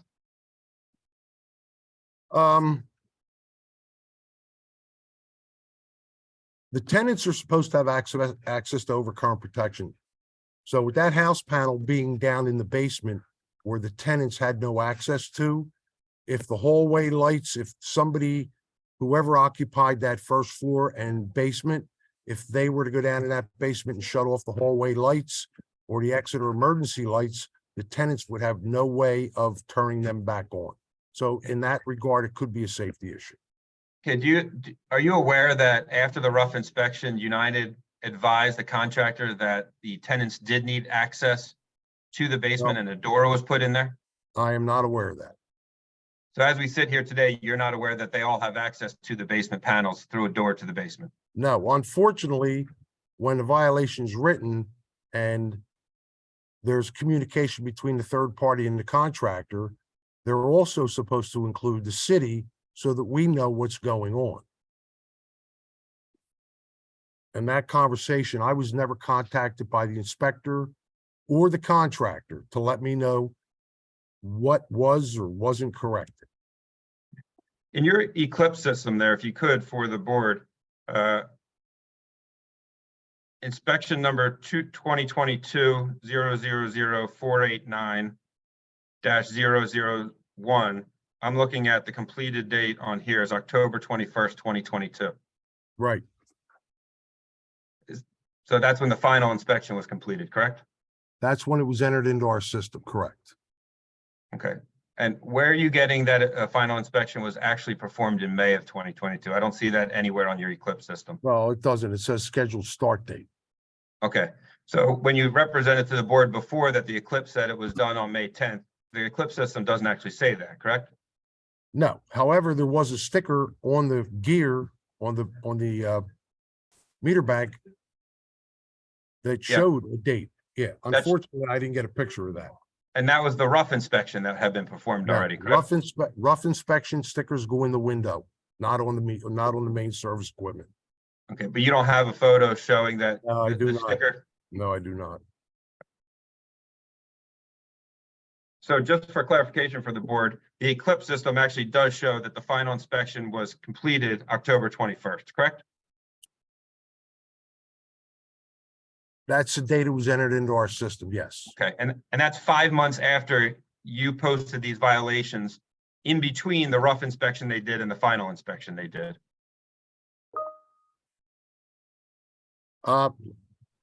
Again,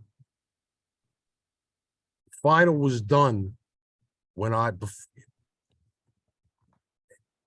before I was there. But that's not what your system says.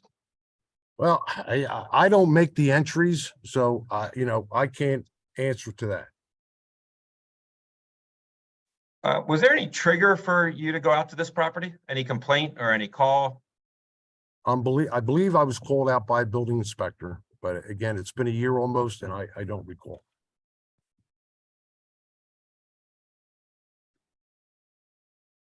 And just for the board's sake, I just want to make sure we're all on the same page here. We all have the understanding that United Inspection doesn't actually perform any of this work. They don't put in the grounding electrode. They don't put in the panels. They're there to inspect it after it's put in, correct? Correct. And their job at the rough inspection is to go in, and if something's not properly done, tell the contractor they need to fix an issue, correct? At the rough wire inspection. And then they come back later for a final inspection, and if those things have been repaired or fixed, then they can give final approval, correct? If it's done and corrected, yes. Okay, and that's what they submitted in October of 2022 I saying, don't, again, I don't have a record of that because no one called me to let me know that they were out there to repair these conditions. are they required to contact you to tell you they're repairing the conditions? As per the city code, yes. All right, that's all I have. Thank you. Thank you very much. Any additional questions, Mr. Johnson? No redirect. I would call one other witness though. Okay. Oh, before you do that, Mr. Johnson, let me know if you're going to cover this with your new witness, and I'll stand down. But when this violation is issued to a specialty permit, like in electrical or plumbing, does the contractor also get a copy of that permit? Are they also notified and also penalized?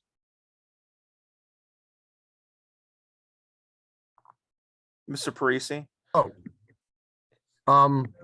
does the contractor also get the violation when a Yes, he violation did. like In this this comes in? case, in this case, I believe he did, yes. So that the electrical contractor's violation would be separate from the one we've just viewed. Correct. Okay, thank you. Mr. Johnson? The city is gonna call Jose Figueredo. Okay. Is he present? Yes. Mr. Figueredo, would you raise your right hand so that you may be sworn? Do you swear or affirm the testimony you give today be the truth to help you God? I do. All right, thank you. Place your hand down. Mr. Figueredo, can you please tell us where you're employed? At Audits and Investigations Unit. And is that a part of L&I? Yes, it is. And what is your role with that unit? I'm the manager with the Audits and Investigations Unit. So I'm gonna ask you a little bit about the process behind this violation. And I'm gonna share once again Exhibit C1. So is this a notice of violation that went out to United Inspection Agency? Is this a notice that was sent out by the Audits and Investigations Unit?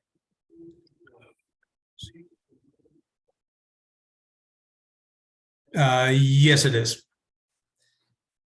And what is the process typically when one of these sorts of violations comes in regarding a special inspection, like an electrical inspector, a private electric inspector like United Inspection Agency? How does AIU become aware of it? So there's a couple different ways. If it's a scheduled random audit, that's one way where typically computer generated, where now with the newer system, not entirely sure how that would work. Is a little different, but typically it used to be where electrical audits we done like every 10th permit, for instance, a random audit would be assigned. Another means would be through maybe a referral. If a building inspector is out and sees something on site that concerns them, they would contact our unit and ask for Inspector Parisi to go out and take a look, or possibly from a complaint that comes in through 311 or along those lines that's specifically about an electrical issue. Those are the different mechanisms that would bring it to our attention.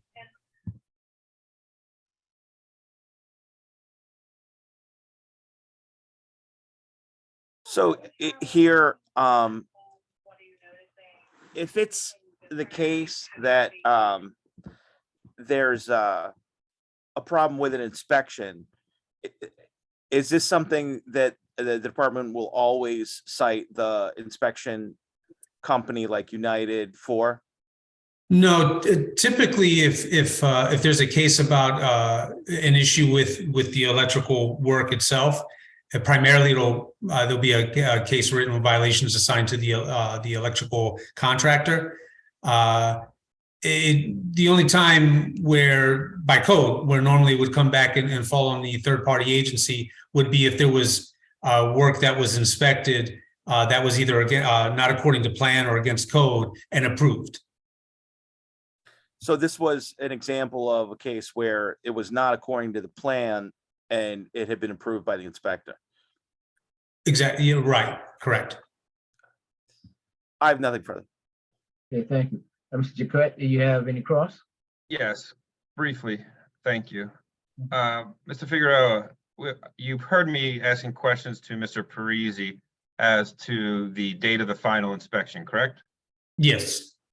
And I had asked him because I was looking at your Eclipse system that shows that the final was performed in October of 2022, correct? I'd have to double check. This is on permit EP 2022 000489, correct? Correct. Okay, just want to make sure we're on the right. As far as the system, I see the permits closed out on October 21st.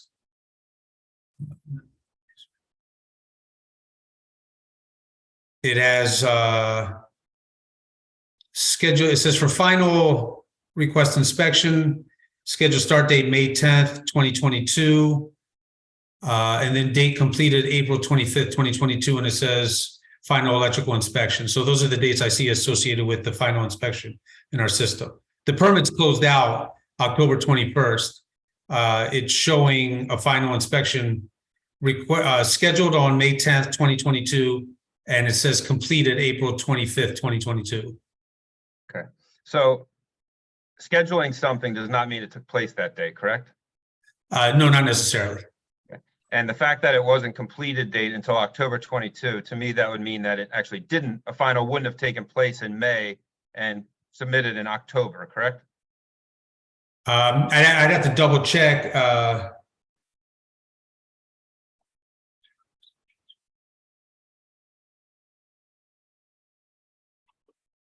It just, I'm reading the description here and then the request, it says request, initial electrical inspection agency, a final electrical inspection for May 10th, 2022.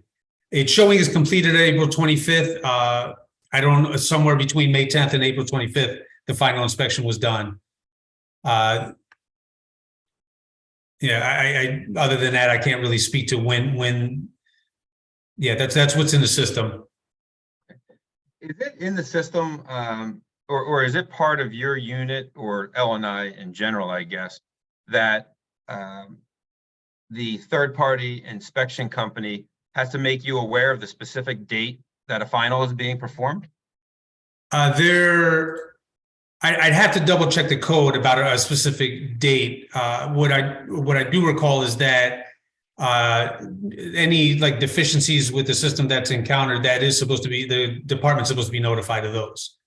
And that request for an inspection date, the scheduling of May 10th, that's actually for your building inspector to go out there, right? Not for the third-party inspector? That no, because so a request isn't made through Eclipse for our inspector to go out there. If the rough inspection was done on April 26, 2022, wouldn't that be a little bit of a quick turnaround to have a final inspection 14 days later? I'm sorry, could you repeat that? Yeah, the rough inspection was done on April 26, 2022, and Mr. Parisi was trying to state that the final was done on May 10th. You would agree with me that 14 days later between a rough wire inspection and a final inspection is awfully quick, correct? Yeah, I suppose, yeah, it could be seen that way as quick. Because a rough wire inspection is done when there's no walls on the rooms or anything. You know, they get the rough approval to go in, check the wires are good, and then the walls can be put up and continuing construction, correct? That would make the most sense, that a rough inspection is done when the electrical work is exposed, and then final, I suppose, will be done at the end. Okay, that's all I have for you. Thank you. Any further questions of the witness? No, the city would ask that C1 and C2 be admitted and the city rests. So admitted. Sir, I do have this question for you though, Mr. Figueroa. Yes. I'm a little confused by the dates. That May 10th to April date. At May 10th, that's 2021 or 2022? 2022. And that April date is what year? Same year, 2022. So, well, how can that be? I mean, May 10th was the final inspection date? No, so what I'm looking at here, this is within the system and it's a request inspection.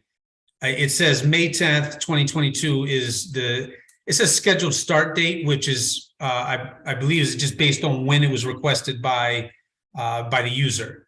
And then April 25th, 2022, it just states that was the, it says date completed. So Well, that would be the step in the process Okay. where we go I'm to the probably- next one. Okay, I think I'm confused. The April comes before May. I was thinking. Right, the same. again, it's, yeah, I it's what's in the system. Why it's showing up that way, I don't know. Okay, all right. It's not helping me much, but okay, understood. If there are any, the city rests, so Mr. Jaquette, is your turn. Okay, call Jim Dollard. Mr. Dollar, I think you've been sworn, so you're prepared to proceed.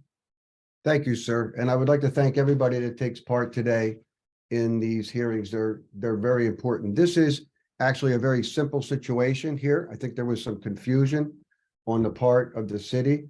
As you heard, I'm gonna object here. I mean, he's testifying as a narrative here. There's no question that's been Okay. asked. Yeah, I won't do that. actually, Mr. Jaquette, I'd ask you to direct your client via your questions and directions. And I Sure. often say this, I didn't say it this time, but let me say it now. I knew to say that. I'd ask everyone who's represented by counsel, that's both city witnesses as well as appellate witnesses, please respond in response to your counsel. That's why you brought them in as a hearing witness. And pay attention to what they direct you to do. Thank you, Mr. Jaquette. Yes, Mr. Dollar, before we get into this actual situation, can you advise the board of your position at United Inspection Agency? Yes, I can. I am the Director of Code Compliance at United Inspection Agency. And to give the board a little bit of background, can you just talk about your education or certification or background to get you to that position? Yes, I served a 42-year career in the electrical industry. I have a significant code background. I've been an NFPA technical committee member since 1996. I served on 5 different National Electrical Code committees, chaired one for 9 years. I'm on the NFPA 70E committee, but my background in codes and standards, specifically electrically related, is significant. And again, just a little background. How does United get these jobs for the city?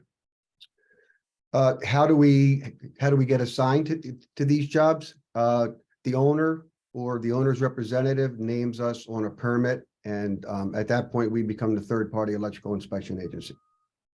So Philadelphia doesn't have their own electrical inspections to perform these inspections. No, they don't do it like they do some other inspections. No, sir. Okay. You heard the testimony earlier from Mr. Parisi, correct? Yes, I did. And he stated that he went out there on May 19th and testified that by that point, the final approval had been submitted by, or had been performed by United. Did you hear him say that? Yes, I did. Okay. In fact, wasn't the rough inspection on this matter done at the end of April on April 25th, 2022? I'm sorry, April 26th? It was done on April 26th, yes. Okay. And what issues did United Inspection discuss with the contractor at that point? Were they the issues that were on this violation? Yeah, there were every issue that was on this violation was discussed with the contractors, and that's part of what a rough is. We go out and we see things, and they have to be corrected before they get a final. And to your knowledge, were each of these violations set forth that Mr. Parisi discussed, the grounding electrode conductor being undersized, was that remedied before the final approval? Yes, it was remedied, but there is significant reason why it was the way when he was at that location. Can you explain that briefly? Yes, sir, I can. At that time, and even after we received the violation, there was significant construction activity at that location. The metal underground water pipe outside had been dug up. If I don't know that we need to, but you may want to, as our counsel, ask them to bring the pictures back up. If you take a look at the picture that was pointed out by Mr. Parisi that terminates on the metal underground water pipe, you can see that that is an old rubber covered, looks like a solid number 8. Then you take a look at another picture that was there, and you'll see a stapled black conductor that Mr. Parisi identified as the same grounding electrode conductor. If you blow that up a little bit, you'll see that that is probably a 50-year-old conductor, old rubber conductor. And then if you go to the next picture that Mr. Parisi pointed out, and he correctly points out as the grounding electrode right there, That is a new stranded number 6 going to 2 ground rods. The National Electrical Code requires that if a metal underground water pipe is present at the building or structure, it be part of the grounding electrode system. At that time, it was dug up, and the grounding electrode was that number 6 there with 2 6s. After they finished that work and put it all back together, the electrical contractor did comply with the National Electrical Code with the right size grounding electrode conductor to the metal underground water pipe. Thank you, Mr. Johnson. I appreciate you bringing up those photos. How about to the issue that I was speaking with Mr. Parisi about the panels and the locations within the home? Yeah, it is very typical on every job site for those types of modifications to be made. There are many, many reasons for it. As Mr. Parisi pointed out, there was a brick wall on one side. Then if you go into the wall on the other side, you have sound attenuation issues, you have insulation issues, and a decision is made there on site with respect to be code compliant and to work within the building and the intent of the design of the building, and it was moved to the basement. All tenants have access and have always had access through the building design into the basement and to the house panel and everything else that's in the basement because they use it for storage. And earlier I said to Mr. Parisi that my understanding is that there's a door to the basement that every tenant has access to the basement. Is that correct? Yeah, as a matter of fact, after we received the notice of violation and we were out there, they had decided they made some other changes and they were going to put a full-size window in there. And we took exception with that because everybody needed access to the basement. And they didn't put the same door back up, but they put a new door back up. And let's just get one thing straight. From United Inspection's position here, was final approval given at any point in May of 2022 for this project? No. When was final approval given? In October of the same year. And by that time, had all of these issues been dealt with subsequent to, the violations being prematurely given? Yes, sir. Okay. Is it your understanding in working in this world for all these years that violations should be given to an inspection agency in between a rough inspection and a final inspection? No, if we were to go down that road, it would never work because rough inspections identify issues. That's the reason we have a rough inspection, so that we don't get to final stages and then tell people you have to start pulling building finishes off and opening walls. So that would trying an audit program during a rough would be extremely, extremely problematic for all parties involved. And to this timing issue that there seems to be some glitch in the system or something, if the rough inspection was done April 26th, is it in any way normal or customary that the final inspection would be performed 14 days later? Not on a job of this size, no. And just so the board knows, what does that mean on a job this size? Well, once we give them, the ability, a rough to close walls, they need to close walls. There's building finishes, there's HVAC, there's plumbing, and in this case, they had water work that they were doing. They had the street open. So, from April 26th to 5/10, it was an impossibility to get that job done. Okay. And as the reporting to LNI, is United Inspection required to let LNI know of the date they're going out to do the final inspection, or is that submitted after the fact? No, it's again, that would be extremely problematic to try to do because you have to work with the contractor, with the owner, with supply chain issues. And then when they get to that point and they know they're done and they're code compliant, they'll call us and then we'll go out and we'll make that verification and then apply a final at that point. Okay, so there's no communication required from United or even in the practice of United, that you tell LNI ahead of time when you're going out for a final? No. That's all I have for you. Thank you. Okay, thank you. Any cross-examination, Mr. Johnson? Yes. Briefly, Mr. Dollard, you had testified that based on the building, they had changed the design to put the electrical panel in the basement, correct? Yes, Now, at the time they did that installation, however, the plans showed where Mr. Priestley was indicated that the electrical panel should have been upstairs, correct? on the first floor, it showed on the first floor in the vestibule.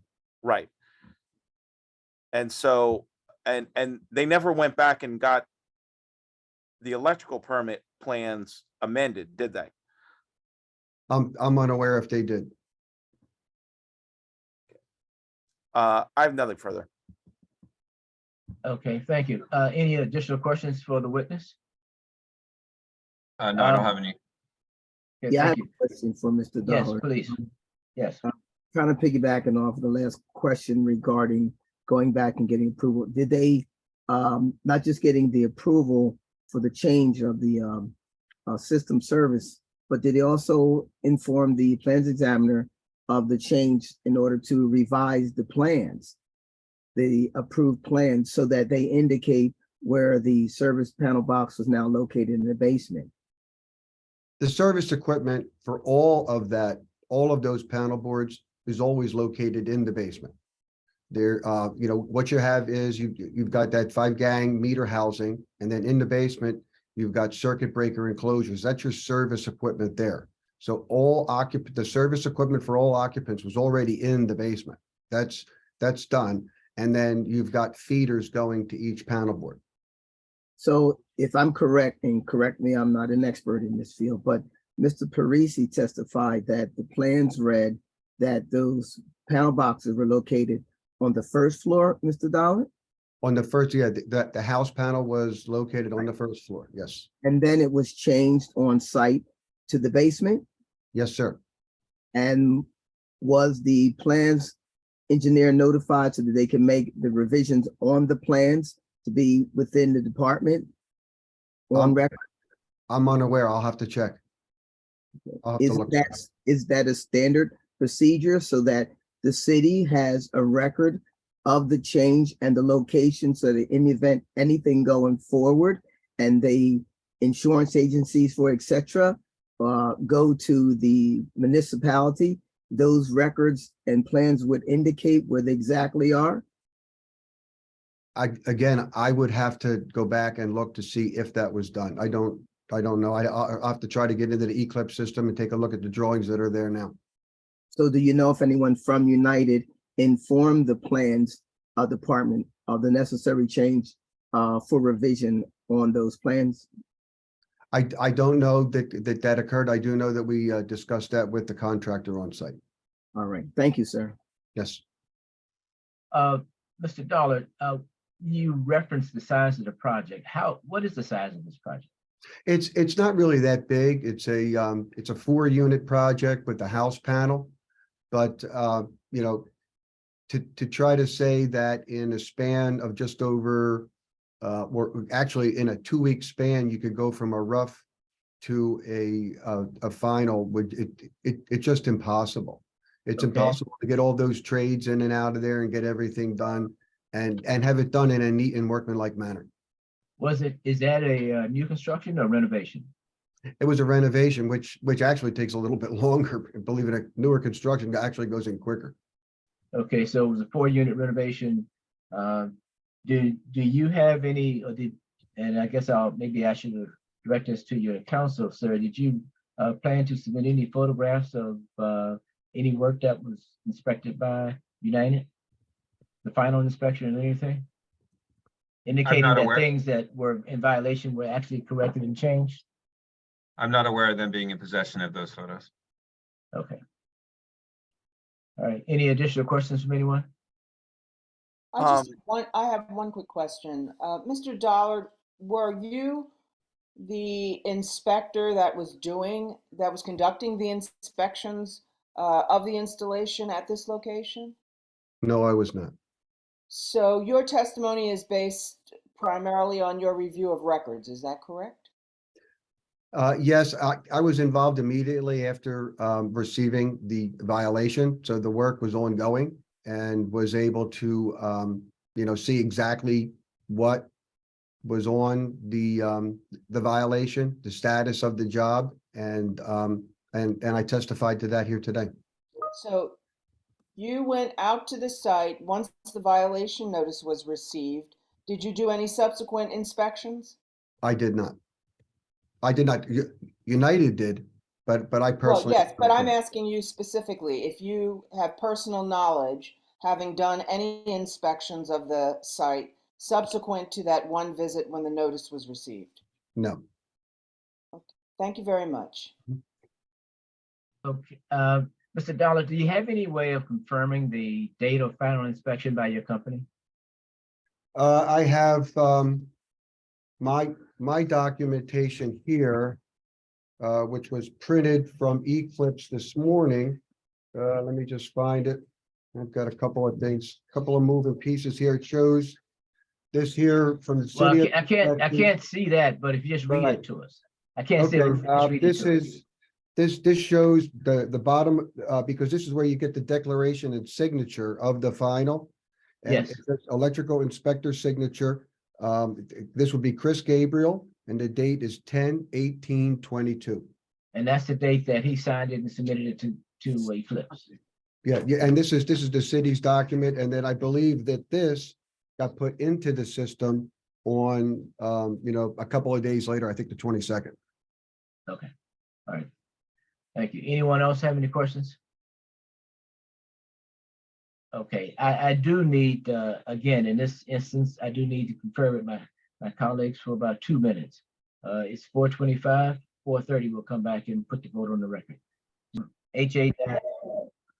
Back in the record regarding HA-2022-002499, 4219 West Gerard Avenue, United Inspection Agencies.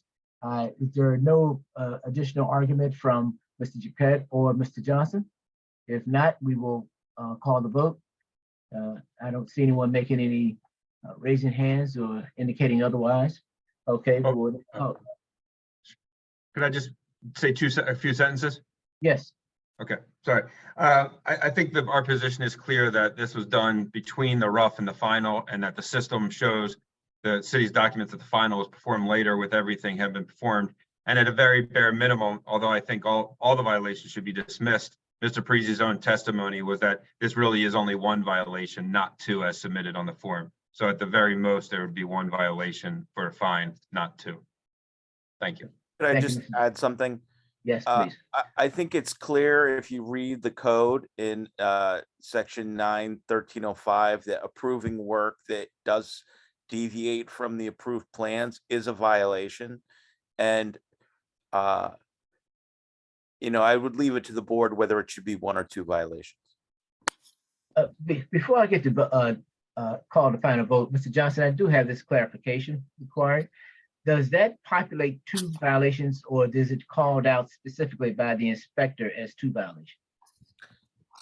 I don't know if the system automatically does that or what would cause that, but I think it's fair to say that here the main violation would be approving work that deviated from the plans. And there are ways you can split hairs about the number of times it deviated from the plans, but okay, that if you read the code, it will explain that. I can. No, we aren't going to go back. Just ask him. Okay. All right. Thank you. We've already placed the appeal number on the record. We will now vote. City affirmed. City affirmed. City affirmed. City affirmed. It is unbelievable. Thank you. Sir, this is our decision. You can appeal our decision. Thank you so much for your participation. Have a good afternoon.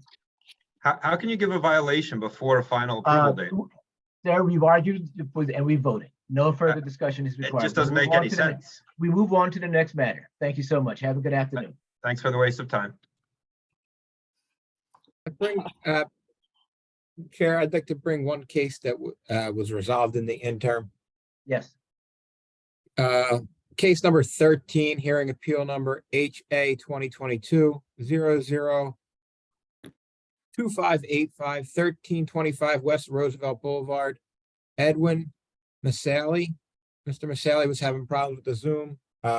He went to a breakout room with Will Fernandez, and they may have reached an agreement. Mr. Fernandez? Yes, good afternoon, Chairman, and good afternoon, members of the board. I spoke with Mr. Masali, who I believe is still here via telephone. And after conferring with Inspector Gonzalez, the inspector assigned to this case, we have an agreement that the violations issued under CF 2022-039956. I'm sorry, that is the correct number. The violations issued under that case number are to be marked city affirmed with a 60-day stay of enforcement. 60-day stay of enforcement? Okay. All right, thank you. All right, Mr. Masala, are you present? He's not responding, so I will accept your statement that in fact he concurs. All righty, we will hold the board on HA-2022-002585, 1325 West Roosevelt Boulevard, Edwin Masali.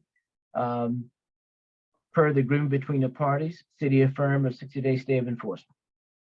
City affirm with the 60-day stay of enforcement. City affirm 60-day stay of enforcement per agreement. City affirms 60-day stay of enforcement per agreement. Thank you very much. Okay, that resolves that matter.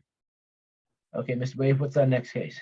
Okay, there was one other matter that I believe both attorneys on case number 37 were consulting about a possible continuance. I'll read into the record, and then Ms. Reinhardt will okay, proceed. Case number 37, hearing appeal number HA 2022-002201, 2017 East Allegheny Ave, Reach Community Development.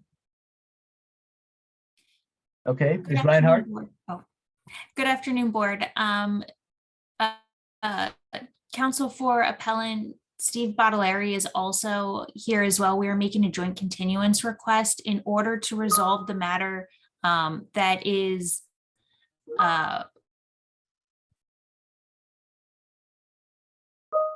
Ms. Reinhardt, you're frozen, I believe. Okay, Ms. Reinhardt is having some connectivity issues. Ms. Modellari, are you in a position to describe the agreement?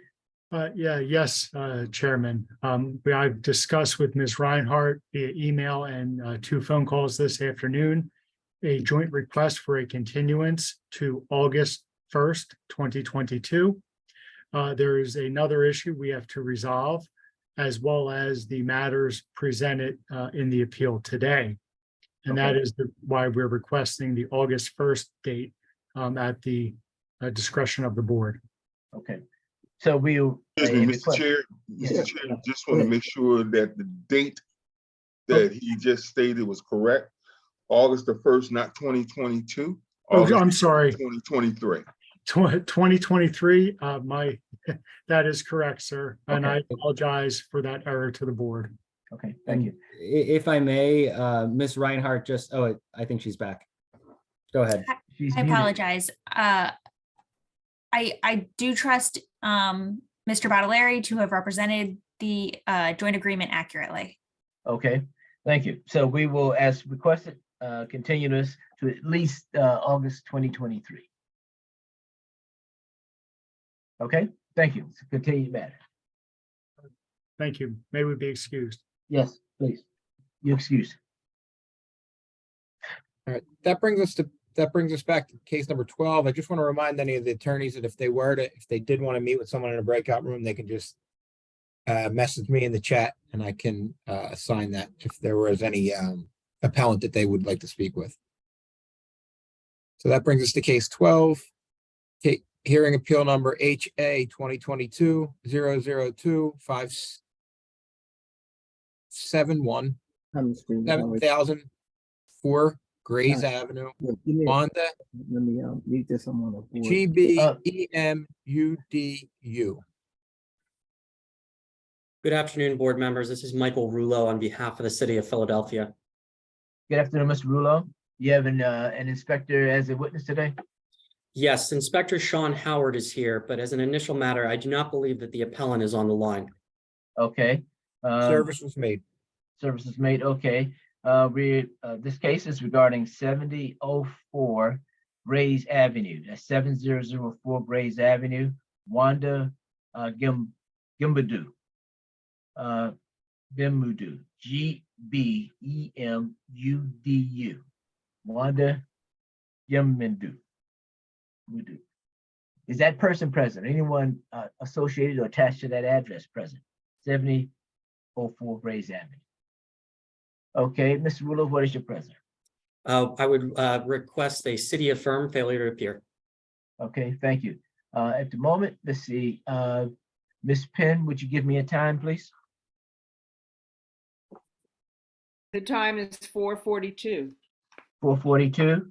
Mr. Tennant will not be voting on this matter. We will now call the vote regarding HA-2022-002571, 7004 Grays Avenue. The appellant is Wanda, Gbemudu. City affirmed non-appearance. City affirmed non-appearance. City affirm non-appearance. Thank you very much. Excuse me, And, Mr. Chair, Mr. Chair, just a question for you. Yes. Do we have to make note that we are now in a panel? Thank you. It should be just noted for everyone participating. We, by code, we are authorized to hear and vote on cases with a minimum of 3 individuals sitting in the hearing. Mr. Tennant is momentarily not on the panel. He has to take care of a personal matter. So we have. I've got it clear, Mr. Board. Okay, you're clear now. But we just went ahead and took care of Wi-Fi something. thing again, Okay, no problem. All right, thank you very much. What's that next case, Mr. Wade? Case number 14, Okay, hearing appeal number HA 2022-002601, 2521 Master Street, Laverne Spence. Vern Spence. Okay, who's representing the city? Good afternoon, members of the board. Will Fernandez for the city of Philadelphia. Okay, Laverne Spence.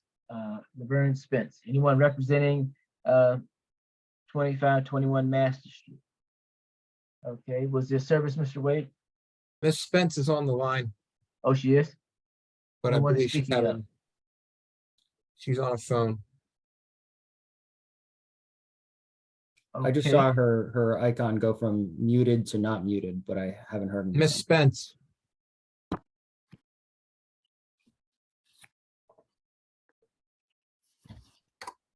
Okay, is there any way we can connect to her or call her or something? Mr. Fernandez, is this something that we could possibly do as, or at least touch base in the breakout room while we call another case? Yes, certainly. Okay. Okay, let's move on to another matter while we try to connect with Ms. Spence. Case number 15, hearing appeal number HA 2022-002610, That one is 40 moot complied, I believe. moot complied, Tyrone Halliger. Yes. Correct. Yes, you can. That's correct, yes. Thank you. So I think we're on the next page here. My records indicate that we're on 28. You're correct. Apologies. Case number 28, hearing appeal number HA 2022-002722, 4641 Germantown Avenue, Stephanie Mobley. Okay, who's representing the city? Good afternoon, members of the board. Will Fernandez for the city of Philadelphia. Okay, Mr. Fernandez, Stephanie Mobley. Anyone Yes. present? I sent Ms. Mobley a copy of our evidence packet several days ago. I received no response. I've been monitoring the hearing room and I haven't seen her name at all. And Sir? so, given what appears to be her failure to appear, I would ask that this be marked city affirmed. Service was made. Service was made. Okay, may I have the time, Mr. Tennant? Is 4:45 PM. 4:45 PM. Okay. Thank you very much. HA-2022-002722, 641 Germantown Avenue, Stephanie Mobley, city affirm non-appearance. City affirm non-appearance. City affirm for non-appearance. City affirm non-appearance. Thank you very much. Okay, I think number 36 may be our next one. What the Oh, that's 29? rescheduled. No, I'm sorry, 36 is rescheduled, so that's not being heard today, okay. And What do you have the next That's one? 33. 33 was a continuance request. Okay, thank you. Sorry, this is Caroline Curley with the Law Department. That was a continuance request, but the board hadn't actually granted it. At the beginning of the session, if you recall, someone, I have no idea who, sent a continuance request to Mr. Wade about, I think, 10 minutes before the hearing started. Okay, So the city does want to object to that. okay. Okay, so now I just want to be certain that we're all talking about the same case. So Sure. Mr. Wade, would you read that in, please? Case number 33, hearing appeal number HA 2022 002770 5717 King Crescent Avenue, Ghulam Mustafa. Okay, all right. Cases- Mr. Wade, was the service perfected in that matter? Service was perfected, and I believe this continuance request was sent out 119, I believe. Okay, thank you. Ms. Curley, what is on your record, what is your objection? Yes, so after reviewing the continuance request forwarded to the city by Mr. Wade, as he correctly indicated at 1:19 PM, all that is stated is that please, it says request to reschedule on account of appellant being out of the country since April 11th, expected to return May 8th. There are 2 flight tickets attached. The city is just going to object. Our witness is here and ready to present today. A flight from April 11th to May 8th is not, a good cause shown for why this hearing should be rescheduled, especially given the very late nature of the request. If it looks like this flight was booked April 11th, there was plenty of time to notify the board before that, or even during this flight. There's no other information for the city to understand why this continuance request was made. It's not like the flight happened today and there was no time to make a case for that or to present it to the board. So for those reasons, the city is going to formally object to a continuance of this matter at this time. Okay, I do have a few questions for you as a follow-up. This is a building permit. Do you know if there's any health or safety issues involved? There are not. Okay, is this a commercial space, do you know, or residential? It appears to be residential. And this Ghulam Mustafa, is it indicated whether that person resides in that address or not? I believe he does not, as the appeal paperwork, his appeal paperwork provides an address in New York. Okay, thank you very much. Based on your argument, my view, you make a compelling argument. Therefore, we will vote on this for lack of appearance. With regard, so I will HA-2022-002770, 5717 King Crescent Avenue, Ghulam Mustafa. The request for continuance is denied, and therefore we will vote on the outcome of the case that's prepared before us today. What time do we have, Mr. Tennant? 4:50 PM. 4:50 PM. We will call the vote. City affirmed, non-appearance. City affirm non-appearance. City affirm for non-appearance. City affirm non-appearance. Thank you very much. I think that resolves it. Thank you. Okay, do we have any? We do have one outstanding matter. That's number 14. Is that correct? Laverne Yes. Spence. Any success? Miss Spence? Miss Spence? I could try and reach out to her. You give me 1 second. Okay. Mr. Fernandez, what's the nature of this issue? Mr. Chairman, this is a set of violations issued essentially related to using a single-family dwelling as a rooming house. Okay. In her appeal, the appellant states that the conditions don't match what's reflected in the violations. I'm paraphrasing a bit, but something along those lines. I attempted to reach the appellant earlier this hearing about an hour ago and was unable to. Is it this also a zoning issue? Since particular use, that sort of thing required? Give me one moment and I will refer to the evidence packet. Yes, there are the violations are of the administrative code and for not having the right rental license, but through the administrative code, they are referencing use registration violations. Okay, Yeah, all right. Will you give a moment for Mr. Wade to try to reach her? absolutely. Mr. Chair, if I met, well, I'll wait till we go off record. Yeah. And it's just regarding when I was not on Zoom. Okay, no problems. We're able to proceed. We're good.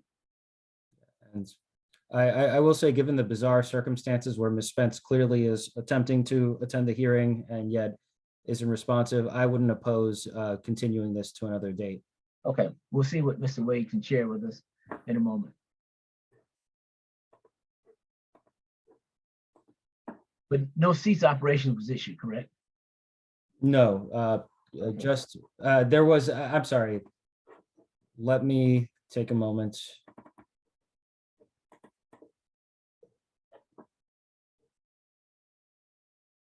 No, here it's just violations issued in June of 2022.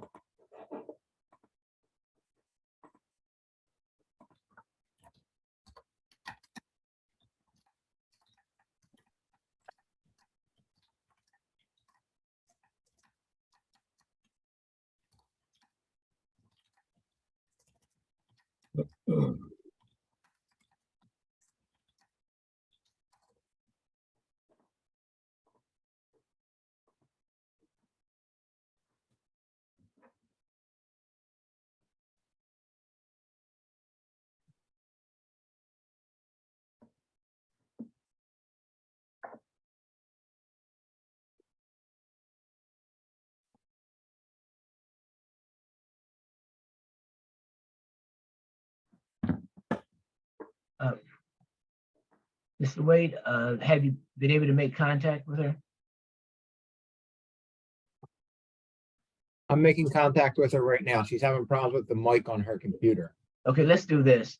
Given the nature of it, Mr. Fernandez has offered to continue the matter. I'd rather do that than have us hang around just and Hold on. put up with this. Okay. All right, so we're gonna She can hear everything we're saying. I also have her on hold. So if you want to continue it and yes, let's continue it because I'd like her to be fully present and participating rather than some other, unless she has another device she can sign on with. let me, If she has a laptop or. are you agreeable to the continuance? I mean, this will be heard at a different date, but you'll have to take the necessary steps to be able to be present on the Zoom.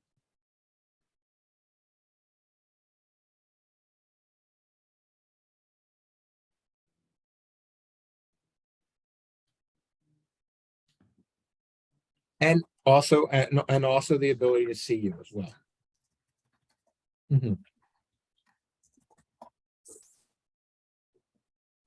Yes.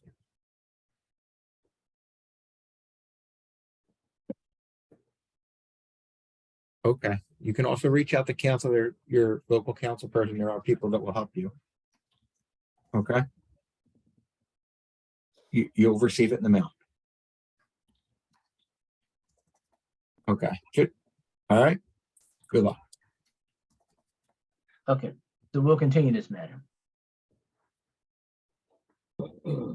Okay, thank you very much. I think that concludes our list for today. Unless someone knows otherwise. If not, Mr. Tennant has asked for us to join him in breakout room. We'll do that. Yes. But thank you all who are currently still on the line for your participation and your patience. Have a good day. Thank you, members of the board. You're welcome. You're welcome. Thank you, Chair. Take care.